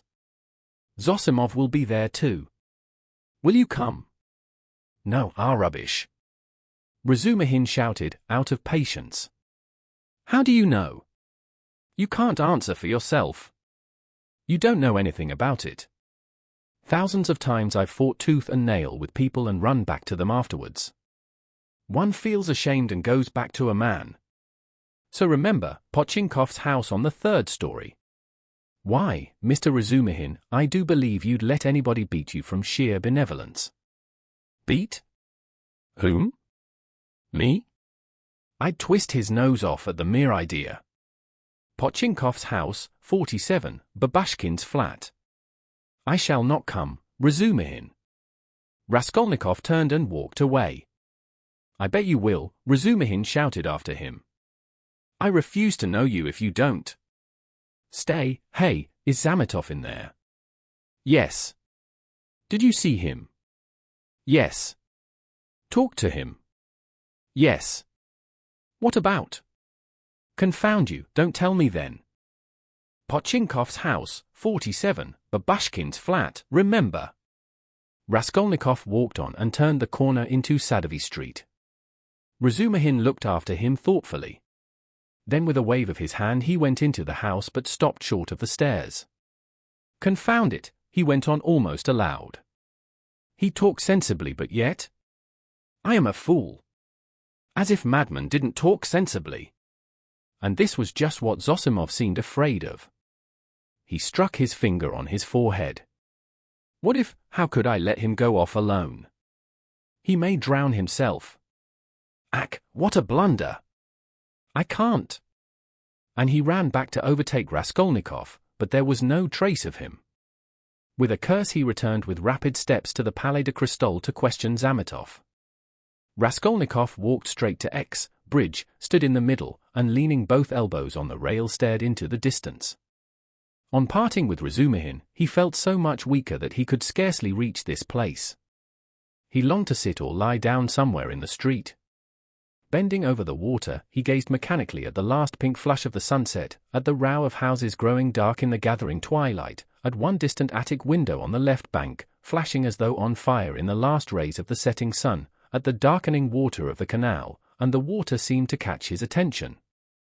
At last red circles flashed before his eyes, the houses seemed moving, the passers-by, the canal banks, the carriages, all danced before his eyes. Suddenly he started, saved again perhaps from swooning by an uncanny and hideous sight. He became aware of someone standing on the right side of him. He looked and saw a tall woman with a kerchief on her head, with a long, yellow, wasted face and red sunken eyes. She was looking straight at him, but obviously she saw nothing and recognized no one. Suddenly she leaned her right hand on the parapet, lifted her right leg over the railing, then her left and threw herself into the canal. The filthy water parted and swallowed up its victim for a moment, but an instant later the drowning woman floated to the surface, moving slowly with the current, her head and legs in the water, her skirt inflated like a balloon over her back. A woman drowning! A woman drowning, shouted dozens of voices. People ran up, both banks were thronged with spectators, on the bridge people crowded about Raskolnikov, pressing up behind him. Mercy on it! It's our Afrosinya, a woman cried tearfully close by. Mercy! Save her! Kind people, pull her out! A boat, was shouted in the crowd. But there was no need of a boat. A policeman ran down the steps to the canal, threw off his greatcoat and his boots and rushed into the water. It was easy to reach her. She floated within a couple of yards from the steps. He caught hold of her clothes with his right hand and with his left seized a pole which a comrade held out to him. The drowning woman was pulled out at once. They laid her on the granite pavement of the embankment. She soon recovered consciousness, raised her head, sat up and began sneezing and coughing, stupidly wiping her wet dress with her hands. She said nothing. She's drunk herself out of her senses, the same woman's voice wailed at her side. Out of her senses. The other day she tried to hang herself, we cut her down. I ran out to the shop just now, left my little girl to look after her, and here she's in trouble again. A neighbor, gentlemen, a neighbor, we live close by, the second house from the end, see yonder. The crowd broke up. The police still remained round the woman. Someone mentioned the police station. Raskolnikov looked on with a strange sensation of indifference and apathy. He felt disgusted. No, that's loathsome, water, it's not good enough, he muttered to himself. Nothing will come of it, he added, no use to wait. What about the police office? And why isn't Zametov at the police office? The police office is open till 10 o'clock. He turned his back to the railing and looked about him. Very well then, he said resolutely, he moved from the bridge and walked in the direction of the police office. His heart felt hollow and empty. He did not want to think. Even his depression had passed, there was not a trace now of the energy with which he had set out to make an end of it all. Complete apathy had succeeded to it. Well, it's a way out of it, he thought, walking slowly and listlessly along the canal bank. Anyway, I'll make an end, for I want to. But is it a way out? What does it matter? There'll be the square yard of space, ha! But what an end! Is it really the end? Shall I tell them or not? Ah, damn! How tired I am! If I could find somewhere to sit or lie down soon. What I am most ashamed of is its being so stupid. But I don't care about that either. What idiotic ideas come into one's head? To reach the police office he had to go straight forward and take the second turning to the left. It was only a few paces away. But at the first turning he stopped and, after a minute's thought, turned into a side street and went 2 streets out of his way, possibly without any object, or possibly to delay a minute and gain time. He walked, looking at the ground. Suddenly someone seemed to whisper in his ear. He lifted his head and saw that he was standing at the very gate of the house. He had not passed it, he had not been near it since that evening. An overwhelming, unaccountable prompting drew him on.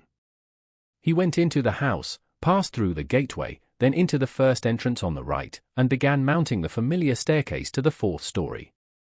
The narrow, steep staircase was very dark. He stopped at each landing and looked round him with curiosity. On the first landing the framework of the window had been taken out. That wasn't so then, he thought.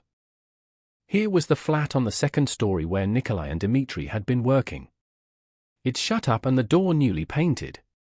So it's to let. Then the 3rd story and the 4th. Here.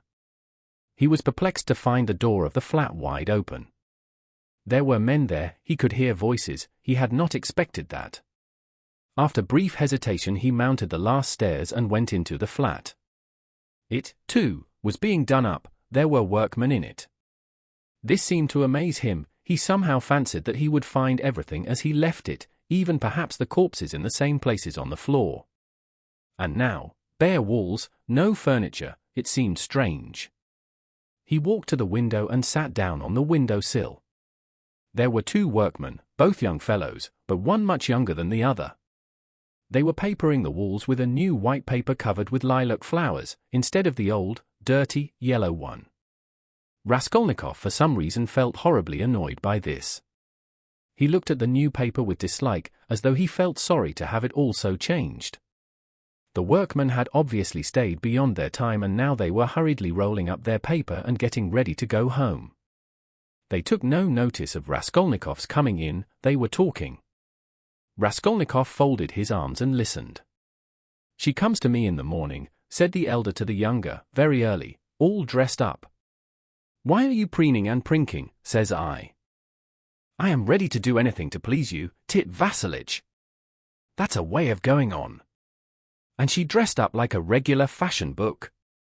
And what is a fashion book, the younger one asked. He obviously regarded the other as an authority. A fashion book is a lot of pictures, colored, and they come to the tailors here every Saturday, by post from abroad, to show folks how to dress, the male sex as well as the female. They're pictures. The gentlemen are generally wearing fur coats and for the ladies fluffles, they're beyond anything you can fancy. There's nothing you can't find in Petersburg, the younger cried enthusiastically, except father and mother, there's everything. Except them, there's everything to be found, my boy, the elder declared sententiously. Raskolnikov got up and walked into the other room where the strong box, the bed, and the chest of drawers had been. The room seemed to him very tiny without furniture in it. The paper was the same, the paper in the corner showed where the case of icons had stood. He looked at it and went to the window. The elder workman looked at him askance. What do you want? He asked suddenly. Instead of answering, Raskolnikov went into the passage and pulled the bell. The same bell, the same cracked note. He rang it a second and a third time, he listened and remembered. The hideous and agonizingly fearful sensation he had felt then began to come back more and more vividly. He shuddered at every ring and it gave him more and more satisfaction. "Well, what do you want?" "Who are you?" the workman shouted, going out to him. Raskolnikov went inside again. "I want to take a flat," he said. "I am looking round." "It's not the time to look at rooms at night." "And you ought to come up with the porter." "The floors have been washed, will they be painted?" Raskolnikov went on. "Is there no blood?" "What blood?" "Why, the old woman and her sister were murdered here. There was a perfect pool there." "But who are you?" the workman cried, uneasy. "Who am I?" "Yes." "You want to know?" "Come to the police station, I'll tell you." The workman looked at him in amazement. "It's time for us to go, we are late." "Come along, Alyoshka." "We must lock up," said the elder workman. "Very well, come along," said Raskolnikov indifferently, and going out first, he went slowly downstairs. "Hey, porter," he cried in the gateway. At the entrance several people were standing, staring at the passers-by, the two porters, a peasant woman, a man in a long coat and a few others. Raskolnikov went straight up to them. "What do you want?" asked one of the porters. "Have you been to the police office?" "I've just been there." "What do you want?" "Is it open?" "Of course." "Is the assistant there?" "He was there for a time." "What do you want?" Raskolnikov made no reply, but stood beside them lost in thought. "He's been to look at the flat," said the elder workman, coming forward. "Which flat?" "Where we are at work." "Why have you washed away the blood?" says he. "There has been a murder here," says he, "and I've come to take it." And he began ringing at the bell, all but broke it. "Come to the police station," says he. "I'll tell you everything there." He wouldn't leave us. The porter looked at Raskolnikov, frowning and perplexed. "Who are you?" he shouted as impressively as he could. "I am Rodion Romanovich Raskolnikov, formerly a student. I live in Shil's house, not far from here, flat number 14, ask the porter, he knows me." Raskolnikov said all this in a lazy, dreamy voice, not turning round, but looking intently into the darkening street. "Why have you been to the flat?" "To look at it." "What is there to look at?" "Take him straight to the police station," the man in the long coat jerked in abruptly. Raskolnikov looked intently at him over his shoulder and said in the same slow, lazy tones, "Come along." "Yes, take him," the man went on more confidently. "Why was he going into that? What's in his mind, eh?" "He's not drunk, but God knows what's the matter with him," muttered the workman. "But what do you want?" the porter shouted again, beginning to get angry in earnest. "Why are you hanging about?" "You funk the police station then," said Raskolnikov jeeringly. "How funk it? Why are you hanging about?" "He's a rogue," shouted the peasant woman. "Why waste time talking to him?" cried the other porter, a huge peasant in a full open coat and with keys on his belt. "Get along. He is a rogue and no mistake. Get along." And seizing Raskolnikov by the shoulder he flung him into the street. He lurched forward, but recovered his footing, looked at the spectators in silence and walked away. "Strange man," observed the workman. "There are strange folks about nowadays," said the woman. "You should have taken him to the police station all the same," said the man in the long coat. "Better have nothing to do with him," decided the big porter. "A regular rogue. Just what he wants, you may be sure, but once take him up, you won't get rid of him. We know the sort." "Shall I go there or not?" thought Raskolnikov, standing in the middle of the thoroughfare at the crossroads, and he looked about him, as though expecting from someone a decisive word. But no sound came, all was dead and silent like the stones on which he walked, dead to him alone. All at once at the end of the street, 200 yards away, in the gathering dusk he saw a crowd and heard talk and shouts. In the middle of the crowd stood a carriage. A light gleamed in the middle of the street. "What is it?" Raskolnikov turned to the right and went up to the crowd. He seemed to clutch at everything and smiled coldly when he recognized it, for he had fully made up his mind to go to the police station and knew that it would all soon be over.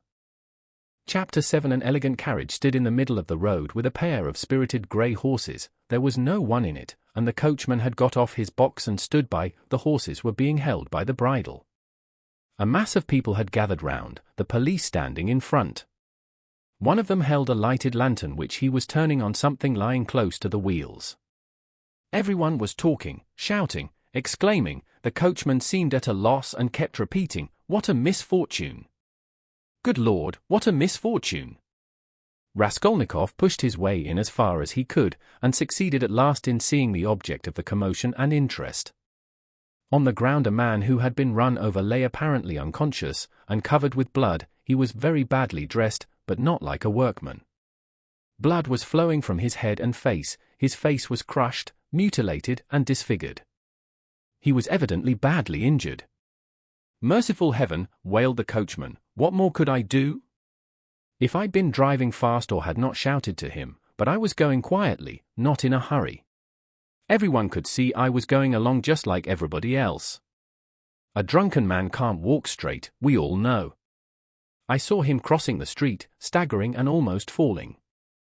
I shouted again and a second and a third time, then I held the horses in, but he fell straight under their feet. Either he did it on purpose or he was very tipsy. The horses are young and ready to take fright. They started, he screamed. That made them worse. That's how it happened. That's just how it was," a voice in the crowd confirmed. He shouted, "That's true," he shouted 3 times, another voice declared. 3 times it was, "We all heard it," shouted a third. But the coachman was not very much distressed and frightened.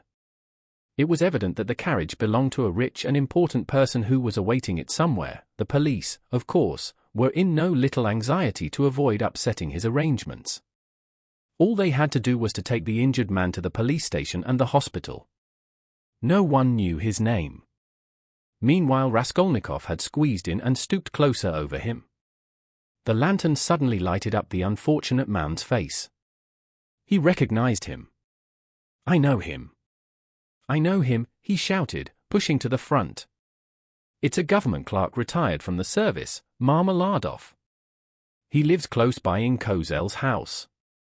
Make haste for a doctor. I will pay, see."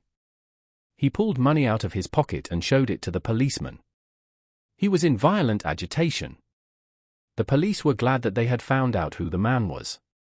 Raskolnikov gave his own name and address, and, as earnestly as if it had been his father, he besought the police to carry the unconscious Marmeladov to his lodging at once.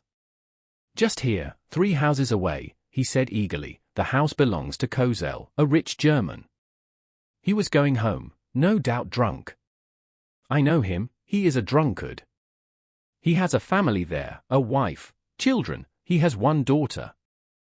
It will take time to take him to the hospital, and there is sure to be a doctor in the house. I'll pay. At least he will be looked after at home, they will help him at once. But he'll die before you get him to the hospital."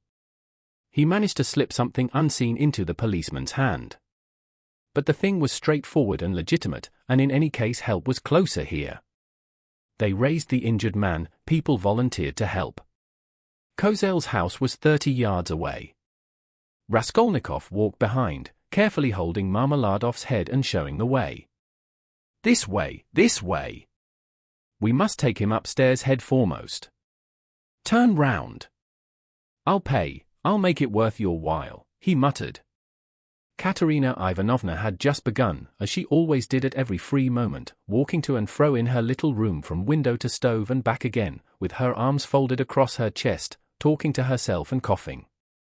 Of late she had begun to talk more than ever to her eldest girl, Polenka, a child of 10, who, though there was much she did not understand, understood very well that her mother needed her, and so always watched her with her big clever eyes and strove her utmost to appear to understand. This time Polenka was undressing her little brother, who had been unwell all day and was going to bed. The boy was waiting for her to take off his shirt, which had to be washed at night. He was sitting straight and motionless on a chair, with a silent, serious face, with his legs stretched out straight before him, heels together and toes turned out. He was listening to what his mother was saying to his sister, sitting perfectly still with pouting lips and wide-open eyes, just as all good little boys have to sit when they are undressed to go to bed. A little girl, still younger, dressed literally in rags, stood at the screen, waiting for her turn. The door onto the stairs was open to relieve them a little from the clouds of tobacco smoke which floated in from the other rooms and brought on long terrible fits of coughing in the poor, consumptive woman. Katerina Ivanovna seemed to have grown even thinner during that week, and the hectic flush on her face was brighter than ever. "You wouldn't believe, you can't imagine, Polenka," she said, walking about the room, "what a happy luxurious life we had in my papa's house, and how this drunkard has brought me, and will bring you all, to ruin. Papa was a civil colonel and only a step from being a governor, so that everyone who came to see him said, 'We look upon you, Ivan Mikhailovich, as our governor.' When she coughed violently. Oh, cursed life," she cried, clearing her throat and pressing her hands to her breast, when at the last ball, at the marshal's.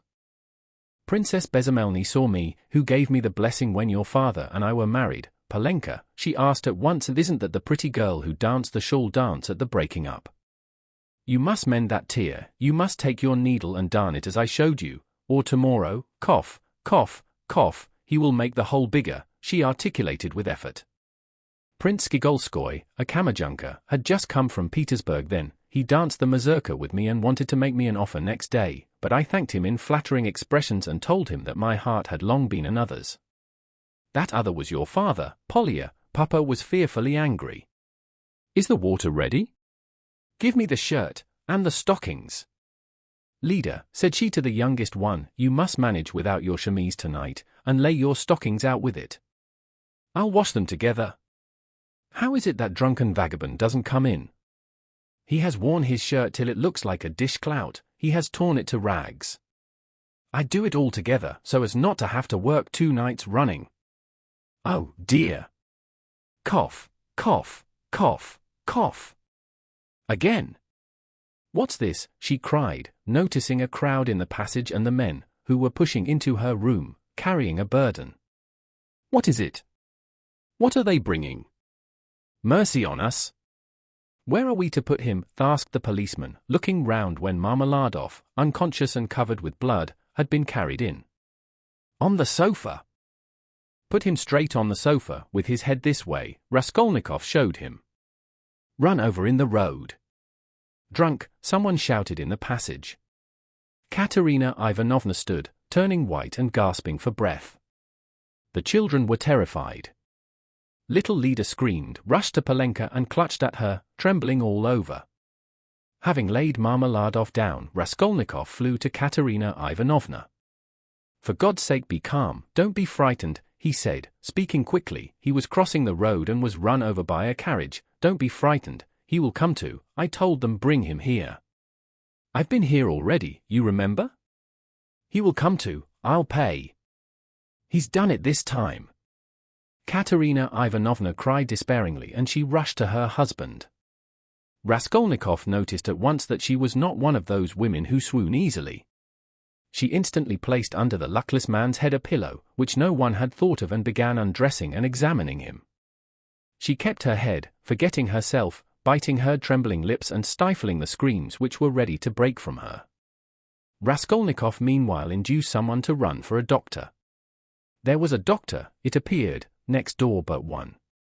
"I've sent for a doctor," he kept assuring Katerina Ivanovna. "Don't be uneasy, I'll pay. Haven't you water? And give me a napkin or a towel, anything, as quick as you can. He is injured, but not killed, believe me. We shall see what the doctor says." Katerina Ivanovna ran to the window. There, on a broken chair in the corner, a large earthenware basin full of water had been stood, in readiness for washing her children's and husband's linen that night. This washing was done by Katerina Ivanovna at night at least twice a week, if not oftener.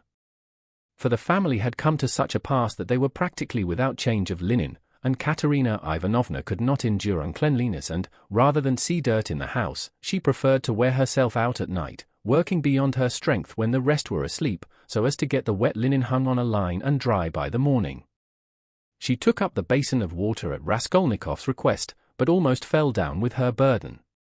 but the latter had already succeeded in finding a towel, wetted it and began washing the blood off Marmeladov's face. Katerina Ivanovna stood by, breathing painfully and pressing her hands to her breast. She was in need of attention herself. Raskolnikov began to realize that he might have made a mistake in having the injured man brought here. The policeman, too, stood in hesitation. "Polenka," cried Katerina Ivanovna, "run to Sonia, make haste. If you don't find her at home, leave word that her father has been run over and that she is to come here at once, when she comes in. Run, Polenka! There, put on the shawl.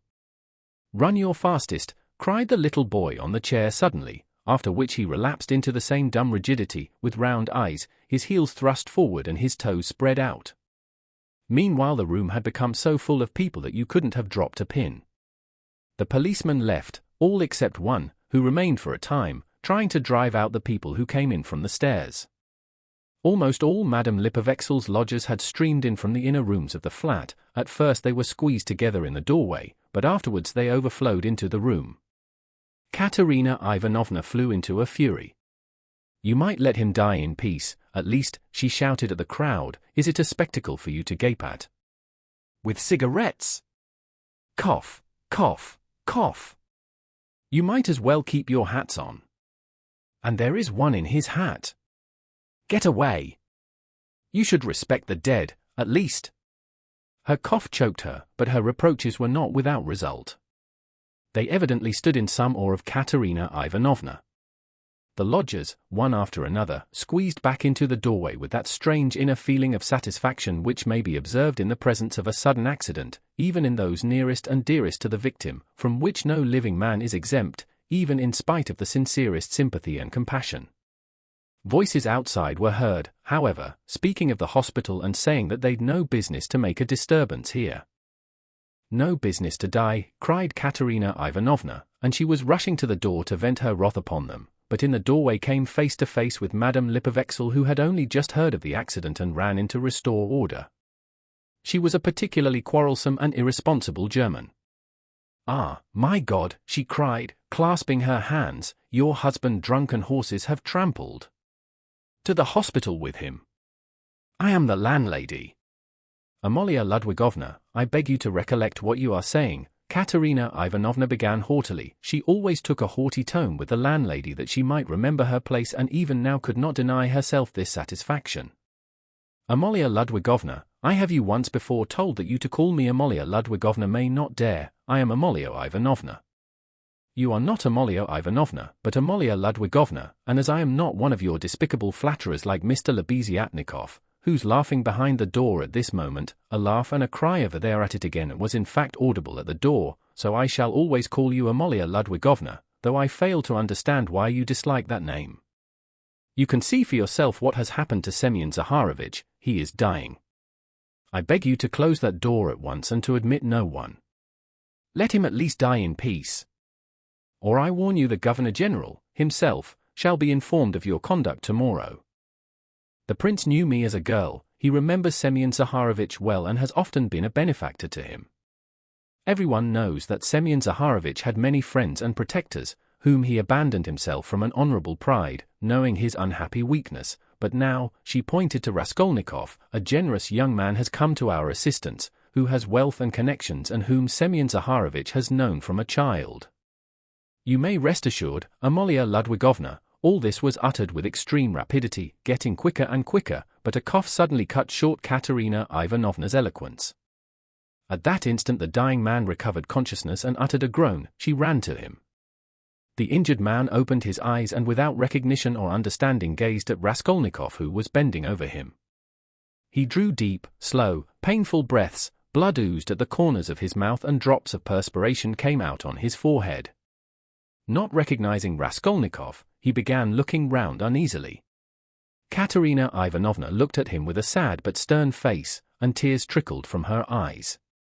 "My God! His whole chest is crushed. How he is bleeding," she said in despair. "We must take off his clothes. Turn a little, Semyon Zaharovich, if you can," she cried to him. Marmeladov recognized her.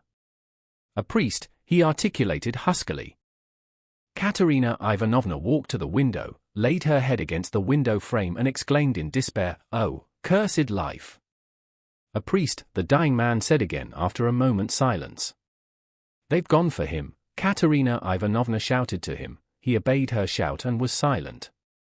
With sad and timid eyes he looked for her. She returned and stood by his pillow. He seemed a little easier, but not for long. Soon his eyes rested on little Lida, his favorite, who was shaking in the corner, as though she were in a fit, and staring at him with her wondering childish eyes. He signed towards her uneasily. He wanted to say something. "What now?" cried Katerina Ivanovna. "Barefoot, barefoot," he muttered, indicating with frenzied eyes the child's bare feet. "Be silent," Katerina Ivanovna cried irritably. "You know why she is barefooted." "Thank God, the doctor," exclaimed Raskolnikov, relieved. The doctor came in, a precise little old man, a German, looking about him mistrustfully. He went up to the sick man, took his pulse, carefully felt his head, and with the help of Katerina Ivanovna he unbuttoned the blood-stained shirt and bared the injured man's chest. It was gashed, crushed and fractured. Several ribs on the right side were broken. On the left side, just over the heart, was a large, sinister-looking yellowish-black bruise, a cruel kick from the horse's hoof. The doctor frowned. The policeman told him that he was caught in the wheel and turned round with it for 30 yards on the road. "It's wonderful that he has recovered consciousness," the doctor whispered softly to Raskolnikov. "What do you think of him?" he asked. "He will die immediately." "Is there really no hope?" "Not the faintest. He is at the last gasp. His head is badly injured, too. I could bleed him if you like, but it would be useless. He is bound to die within the next 5 or 10 minutes. Better bleed him then. If you like. But I warn you it will be perfectly useless." At that moment other steps were heard, the crowd in the passage parted, and the priest, a little, grey old man, appeared in the doorway bearing the sacrament. A policeman had gone for him at the time of the accident. The doctor changed places with him, exchanging glances with him. Raskolnikov begged the doctor to remain a little while. He shrugged his shoulders and remained. All stepped back. The confession was soon over. The dying man probably understood little, he could only utter indistinct broken sounds. Katerina Ivanovna took little Lida, lifted the boy from the chair, knelt down in the corner by the stove and made the children kneel in front of her. The little girl was still trembling, but the boy, kneeling on his little bare knees, lifted his hand rhythmically, crossing himself with precision and bowed down, touching the floor with his forehead, which seemed to afford him especial satisfaction. Katerina Ivanovna bit her lips and held back her tears. She prayed, too, now and then pulling straight the boy's shirt, and managed to cover the girl's bare shoulders with a kerchief, which she took from the chest without rising from her knees or ceasing to pray. Meanwhile the door from the inner rooms was opened inquisitively again. In the passage the crowd of spectators from all the flats on the staircase grew denser and denser, but they did not venture beyond the threshold. A single candle end lighted up the scene. At that moment Polenka forced her way through the crowd at the door. She came in panting from running so fast, took off her kerchief, looked for her mother, went up to her and said, "She's coming, I met her in the street." Her mother made her kneel beside her. Timidly and noiselessly a young girl made her way through the crowd, and strange was her appearance in that room, in the midst of want, rags, death and despair. She, too, was in rags. Her attire was all of the cheapest, but decked out in gutter finery of a special stamp, unmistakably betraying its shameful purpose. Sonia stopped short in the doorway and looked about her bewildered, unconscious of everything. She forgot her fourth-hand, gaudy silk dress, so unseemly here with its ridiculous long train, and her immense crinoline that filled up the whole doorway, and her light-coloured shoes, and the parasol she brought with her, though it was no use at night, and the absurd round straw hat with its flaring flame-coloured feather. Under this rakishly tilted hat was a pale, frightened little face with lips parted and eyes staring in terror. Sonia was a small thin girl of 18 with fair hair, rather pretty, with wonderful blue eyes. She looked intently at the bed and the priest. She too was out of breath with running. At last whispers, some words in the crowd probably, reached her. She looked down and took a step forward into the room, still keeping close to the door. The service was over. Katerina Ivanovna went up to her husband again. The priest stepped back and turned to say a few words of admonition and consolation to Katerina Ivanovna on leaving. "What am I to do with these?" she interrupted sharply and irritably, pointing to the little ones. "God is merciful, look to the Most High for succor," the priest began. "Ack! He is merciful, but not to us." "That's a sin, madam," observed the priest, shaking his head. "And isn't that a sin?" cried Katerina Ivanovna, pointing to the dying man. "Perhaps those who have involuntarily caused the accident will agree to compensate you, at least for the loss of his earnings." "You don't understand," cried Katerina Ivanovna angrily waving her hand. "And why should they compensate me? Why, he was drunk and threw himself under the horses. What earnings? He brought us in nothing but misery. He drank everything away, the drunkard. He robbed us to get drink, he wasted their lives and mine for drink. And thank God he's dying. One less to keep. You must forgive in the hour of death, that's a sin, madam, such feelings are a great sin." Katerina Ivanovna was busy with the dying man, she was giving him water, wiping the blood and sweat from his head, setting his pillow straight, and had only turned now and then for a moment to address the priest. Now she flew at him almost in a frenzy. "Ah, father! That's words and only words. Forgive. If he'd not been run over, he'd have come home today drunk and his only shirt dirty and in rags, and he'd have fallen asleep like a log, and I should have been sousing and rinsing till daybreak, washing his rags and the children's and then drying them by the window, and as soon as it was daylight I should have been darning them. That's how I spend my nights. What's the use of talking of forgiveness? I have forgiven as it is." A terrible hollow cough interrupted her words. She put her handkerchief to her lips and showed it to the priest, pressing her other hand to her aching chest. The handkerchief was covered with blood. The priest bowed his head and said nothing. Marmeladov was in the last agony, he did not take his eyes off the face of Katerina Ivanovna, who was bending over him again. He kept trying to say something to her, he began moving his tongue with difficulty and articulating indistinctly, but Katerina Ivanovna, understanding that he wanted to ask her forgiveness, called peremptorily to him, "Be silent. No need. I know what you want to say." And the sick man was silent, but at the same instant his wandering eye strayed to the doorway and he saw Sonia. Till then he had not noticed her, she was standing in the shadow in a corner. "Who's that? Who's that?" he said suddenly in a thick gasping voice, in agitation, turning his eyes in horror towards the door where his daughter was standing, and trying to sit up. "Lie down. Lie down," cried Katerina Ivanovna. With unnatural strength he had succeeded in propping himself on his elbow. He looked wildly and fixedly for some time on his daughter, as though not recognizing her. He had never seen her before in such attire. Suddenly he recognized her, crushed and ashamed in her humiliation and gaudy finery, meekly awaiting her turn to say goodbye to her dying father. His face showed intense suffering. "Sonia! Daughter! Forgive," he cried, and he tried to hold out his hand to her, but losing his balance, he fell off the sofa, face downwards on the floor. They rushed to pick him up, they put him on the sofa, but he was dying. Sonia with a faint cry ran up, embraced him and remained so without moving. He died in her arms. "He's got what he wanted," Katerina Ivanovna cried, seeing her husband's dead body. "Well, what's to be done now? How am I to bury him? What can I give them tomorrow to eat?" Raskolnikov went up to Katerina Ivanovna. "Katerina Ivanovna," he began, "last week your husband told me all his life and circumstances. Believe me, he spoke of you with passionate reverence. From that evening, when I learnt how devoted he was to you all and how he loved and respected you especially, Katerina Ivanovna, in spite of his unfortunate weakness, from that evening we became friends. Allow me now to do something to repay my debt to my dead friend.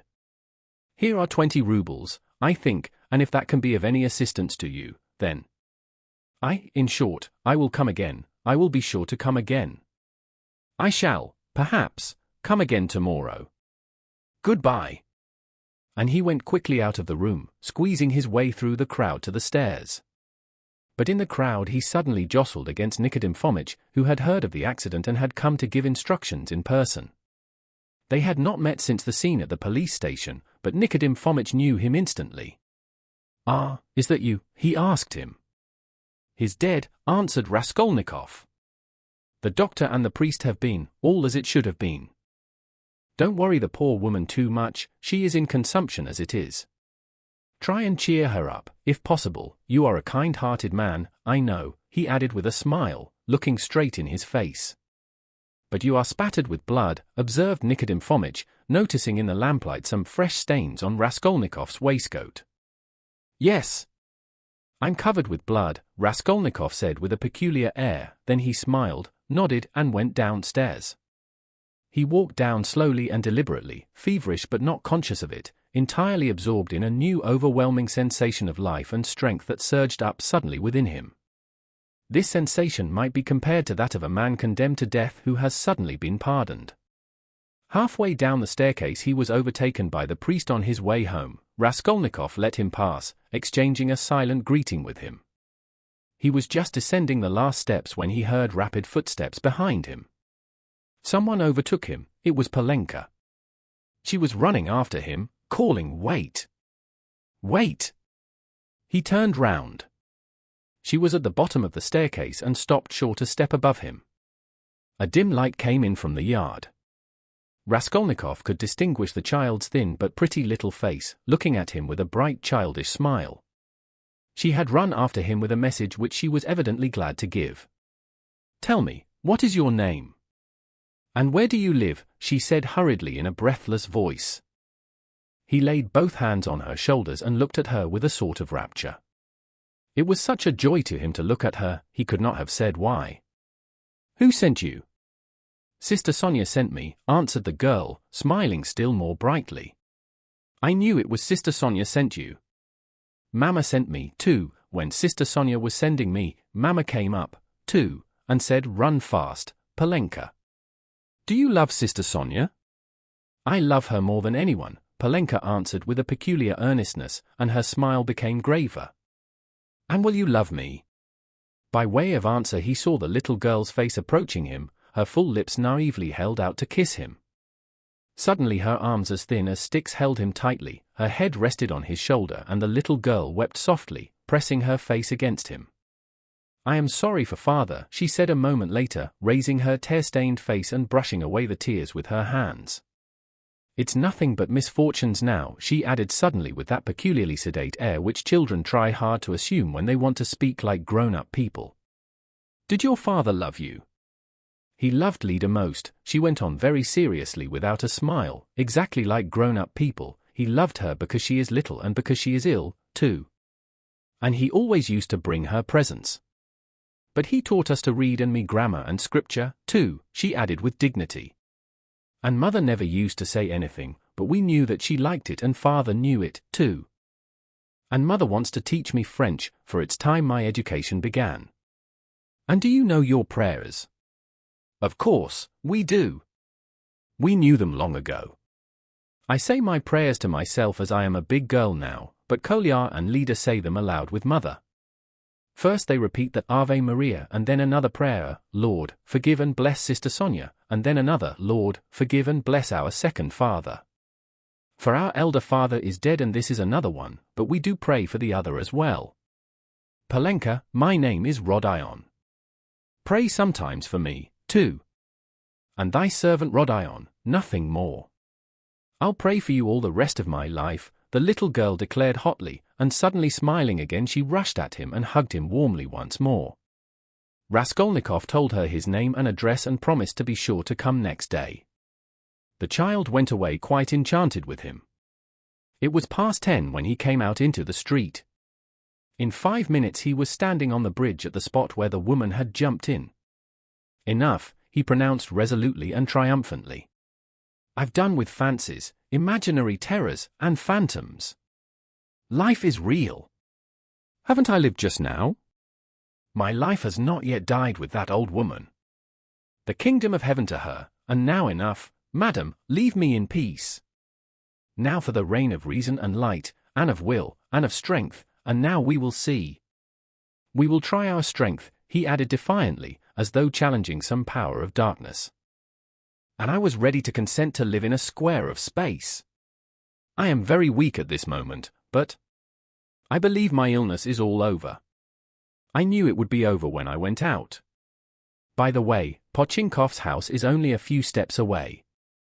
I certainly must go to Razumihin even if it were not close by. Let him win his bet. Let us give him some satisfaction, too, no matter.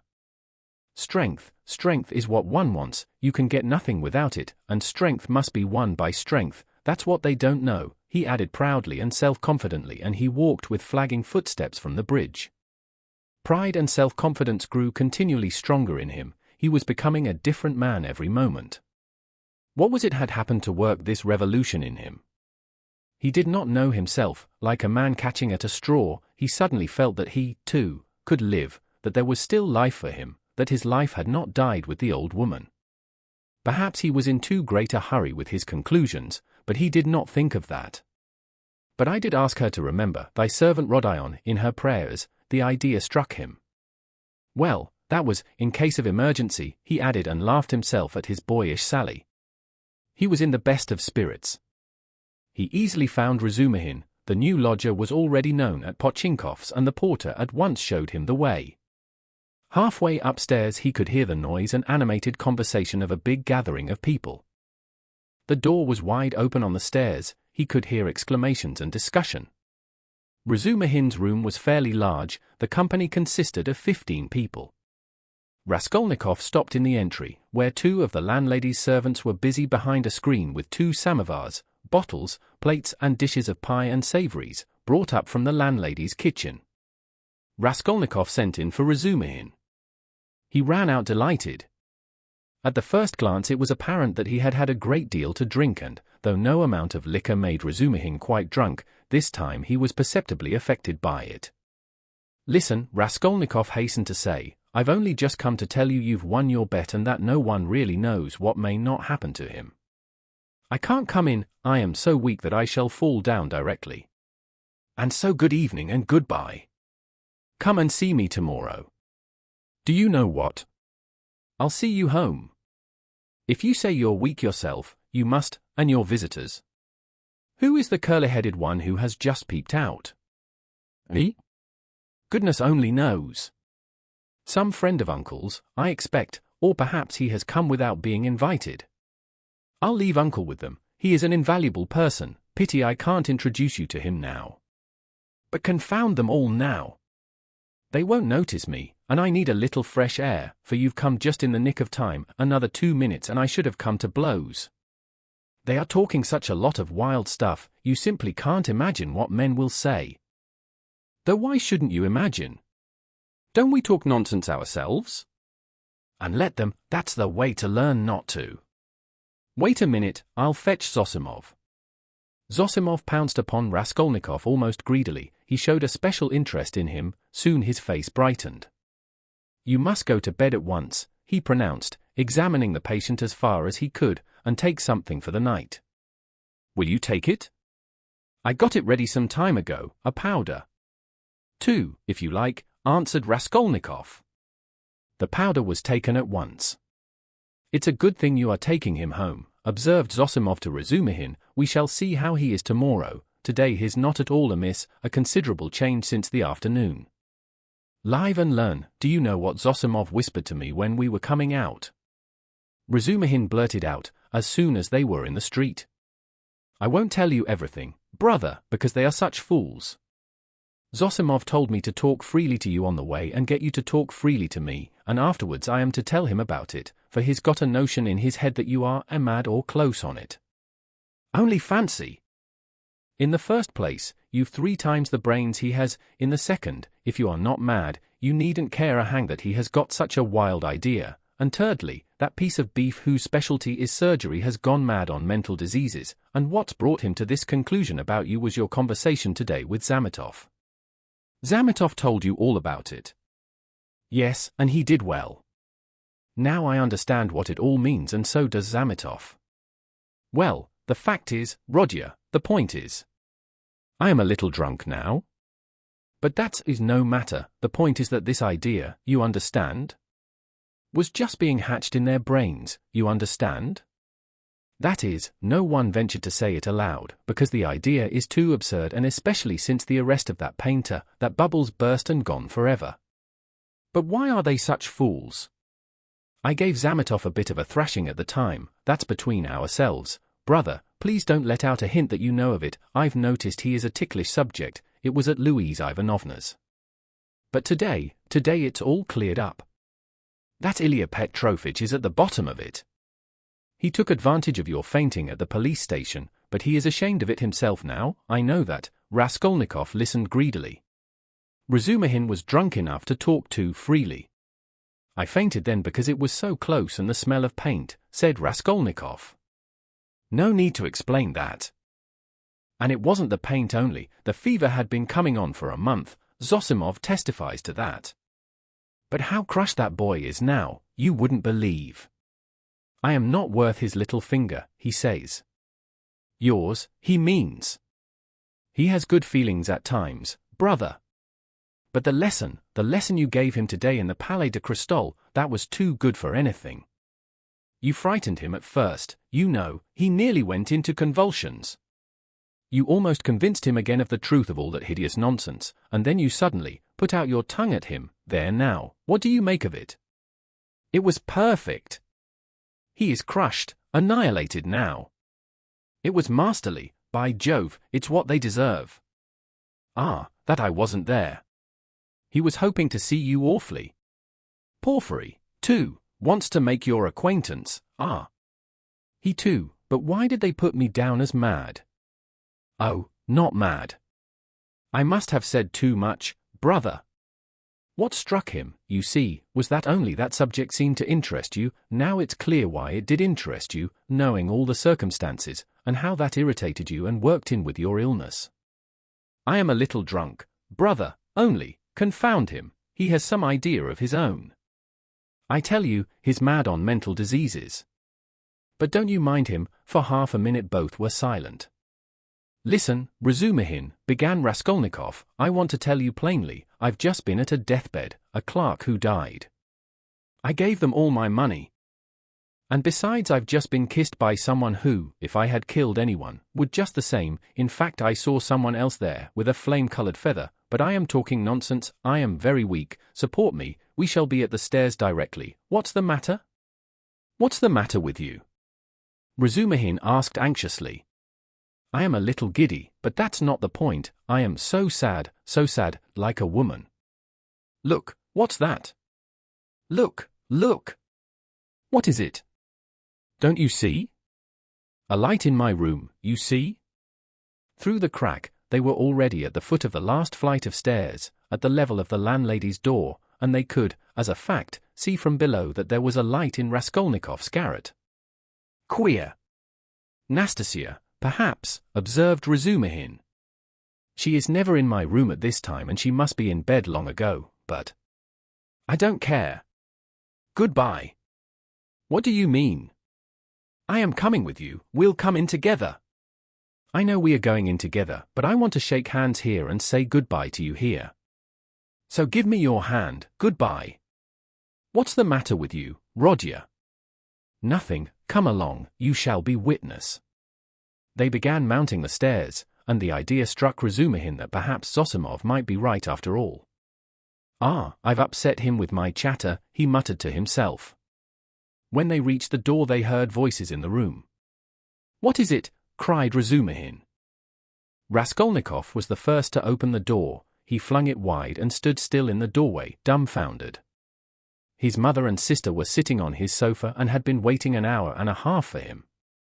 Why had he never expected, never thought of them, though the news that they had started, were on their way and would arrive immediately, had been repeated to him only that day? They had spent that hour and a half plying Nastasia with questions.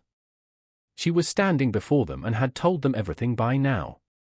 They were beside themselves with alarm when they heard of his running away today, ill and, as they understood from her story, delirious.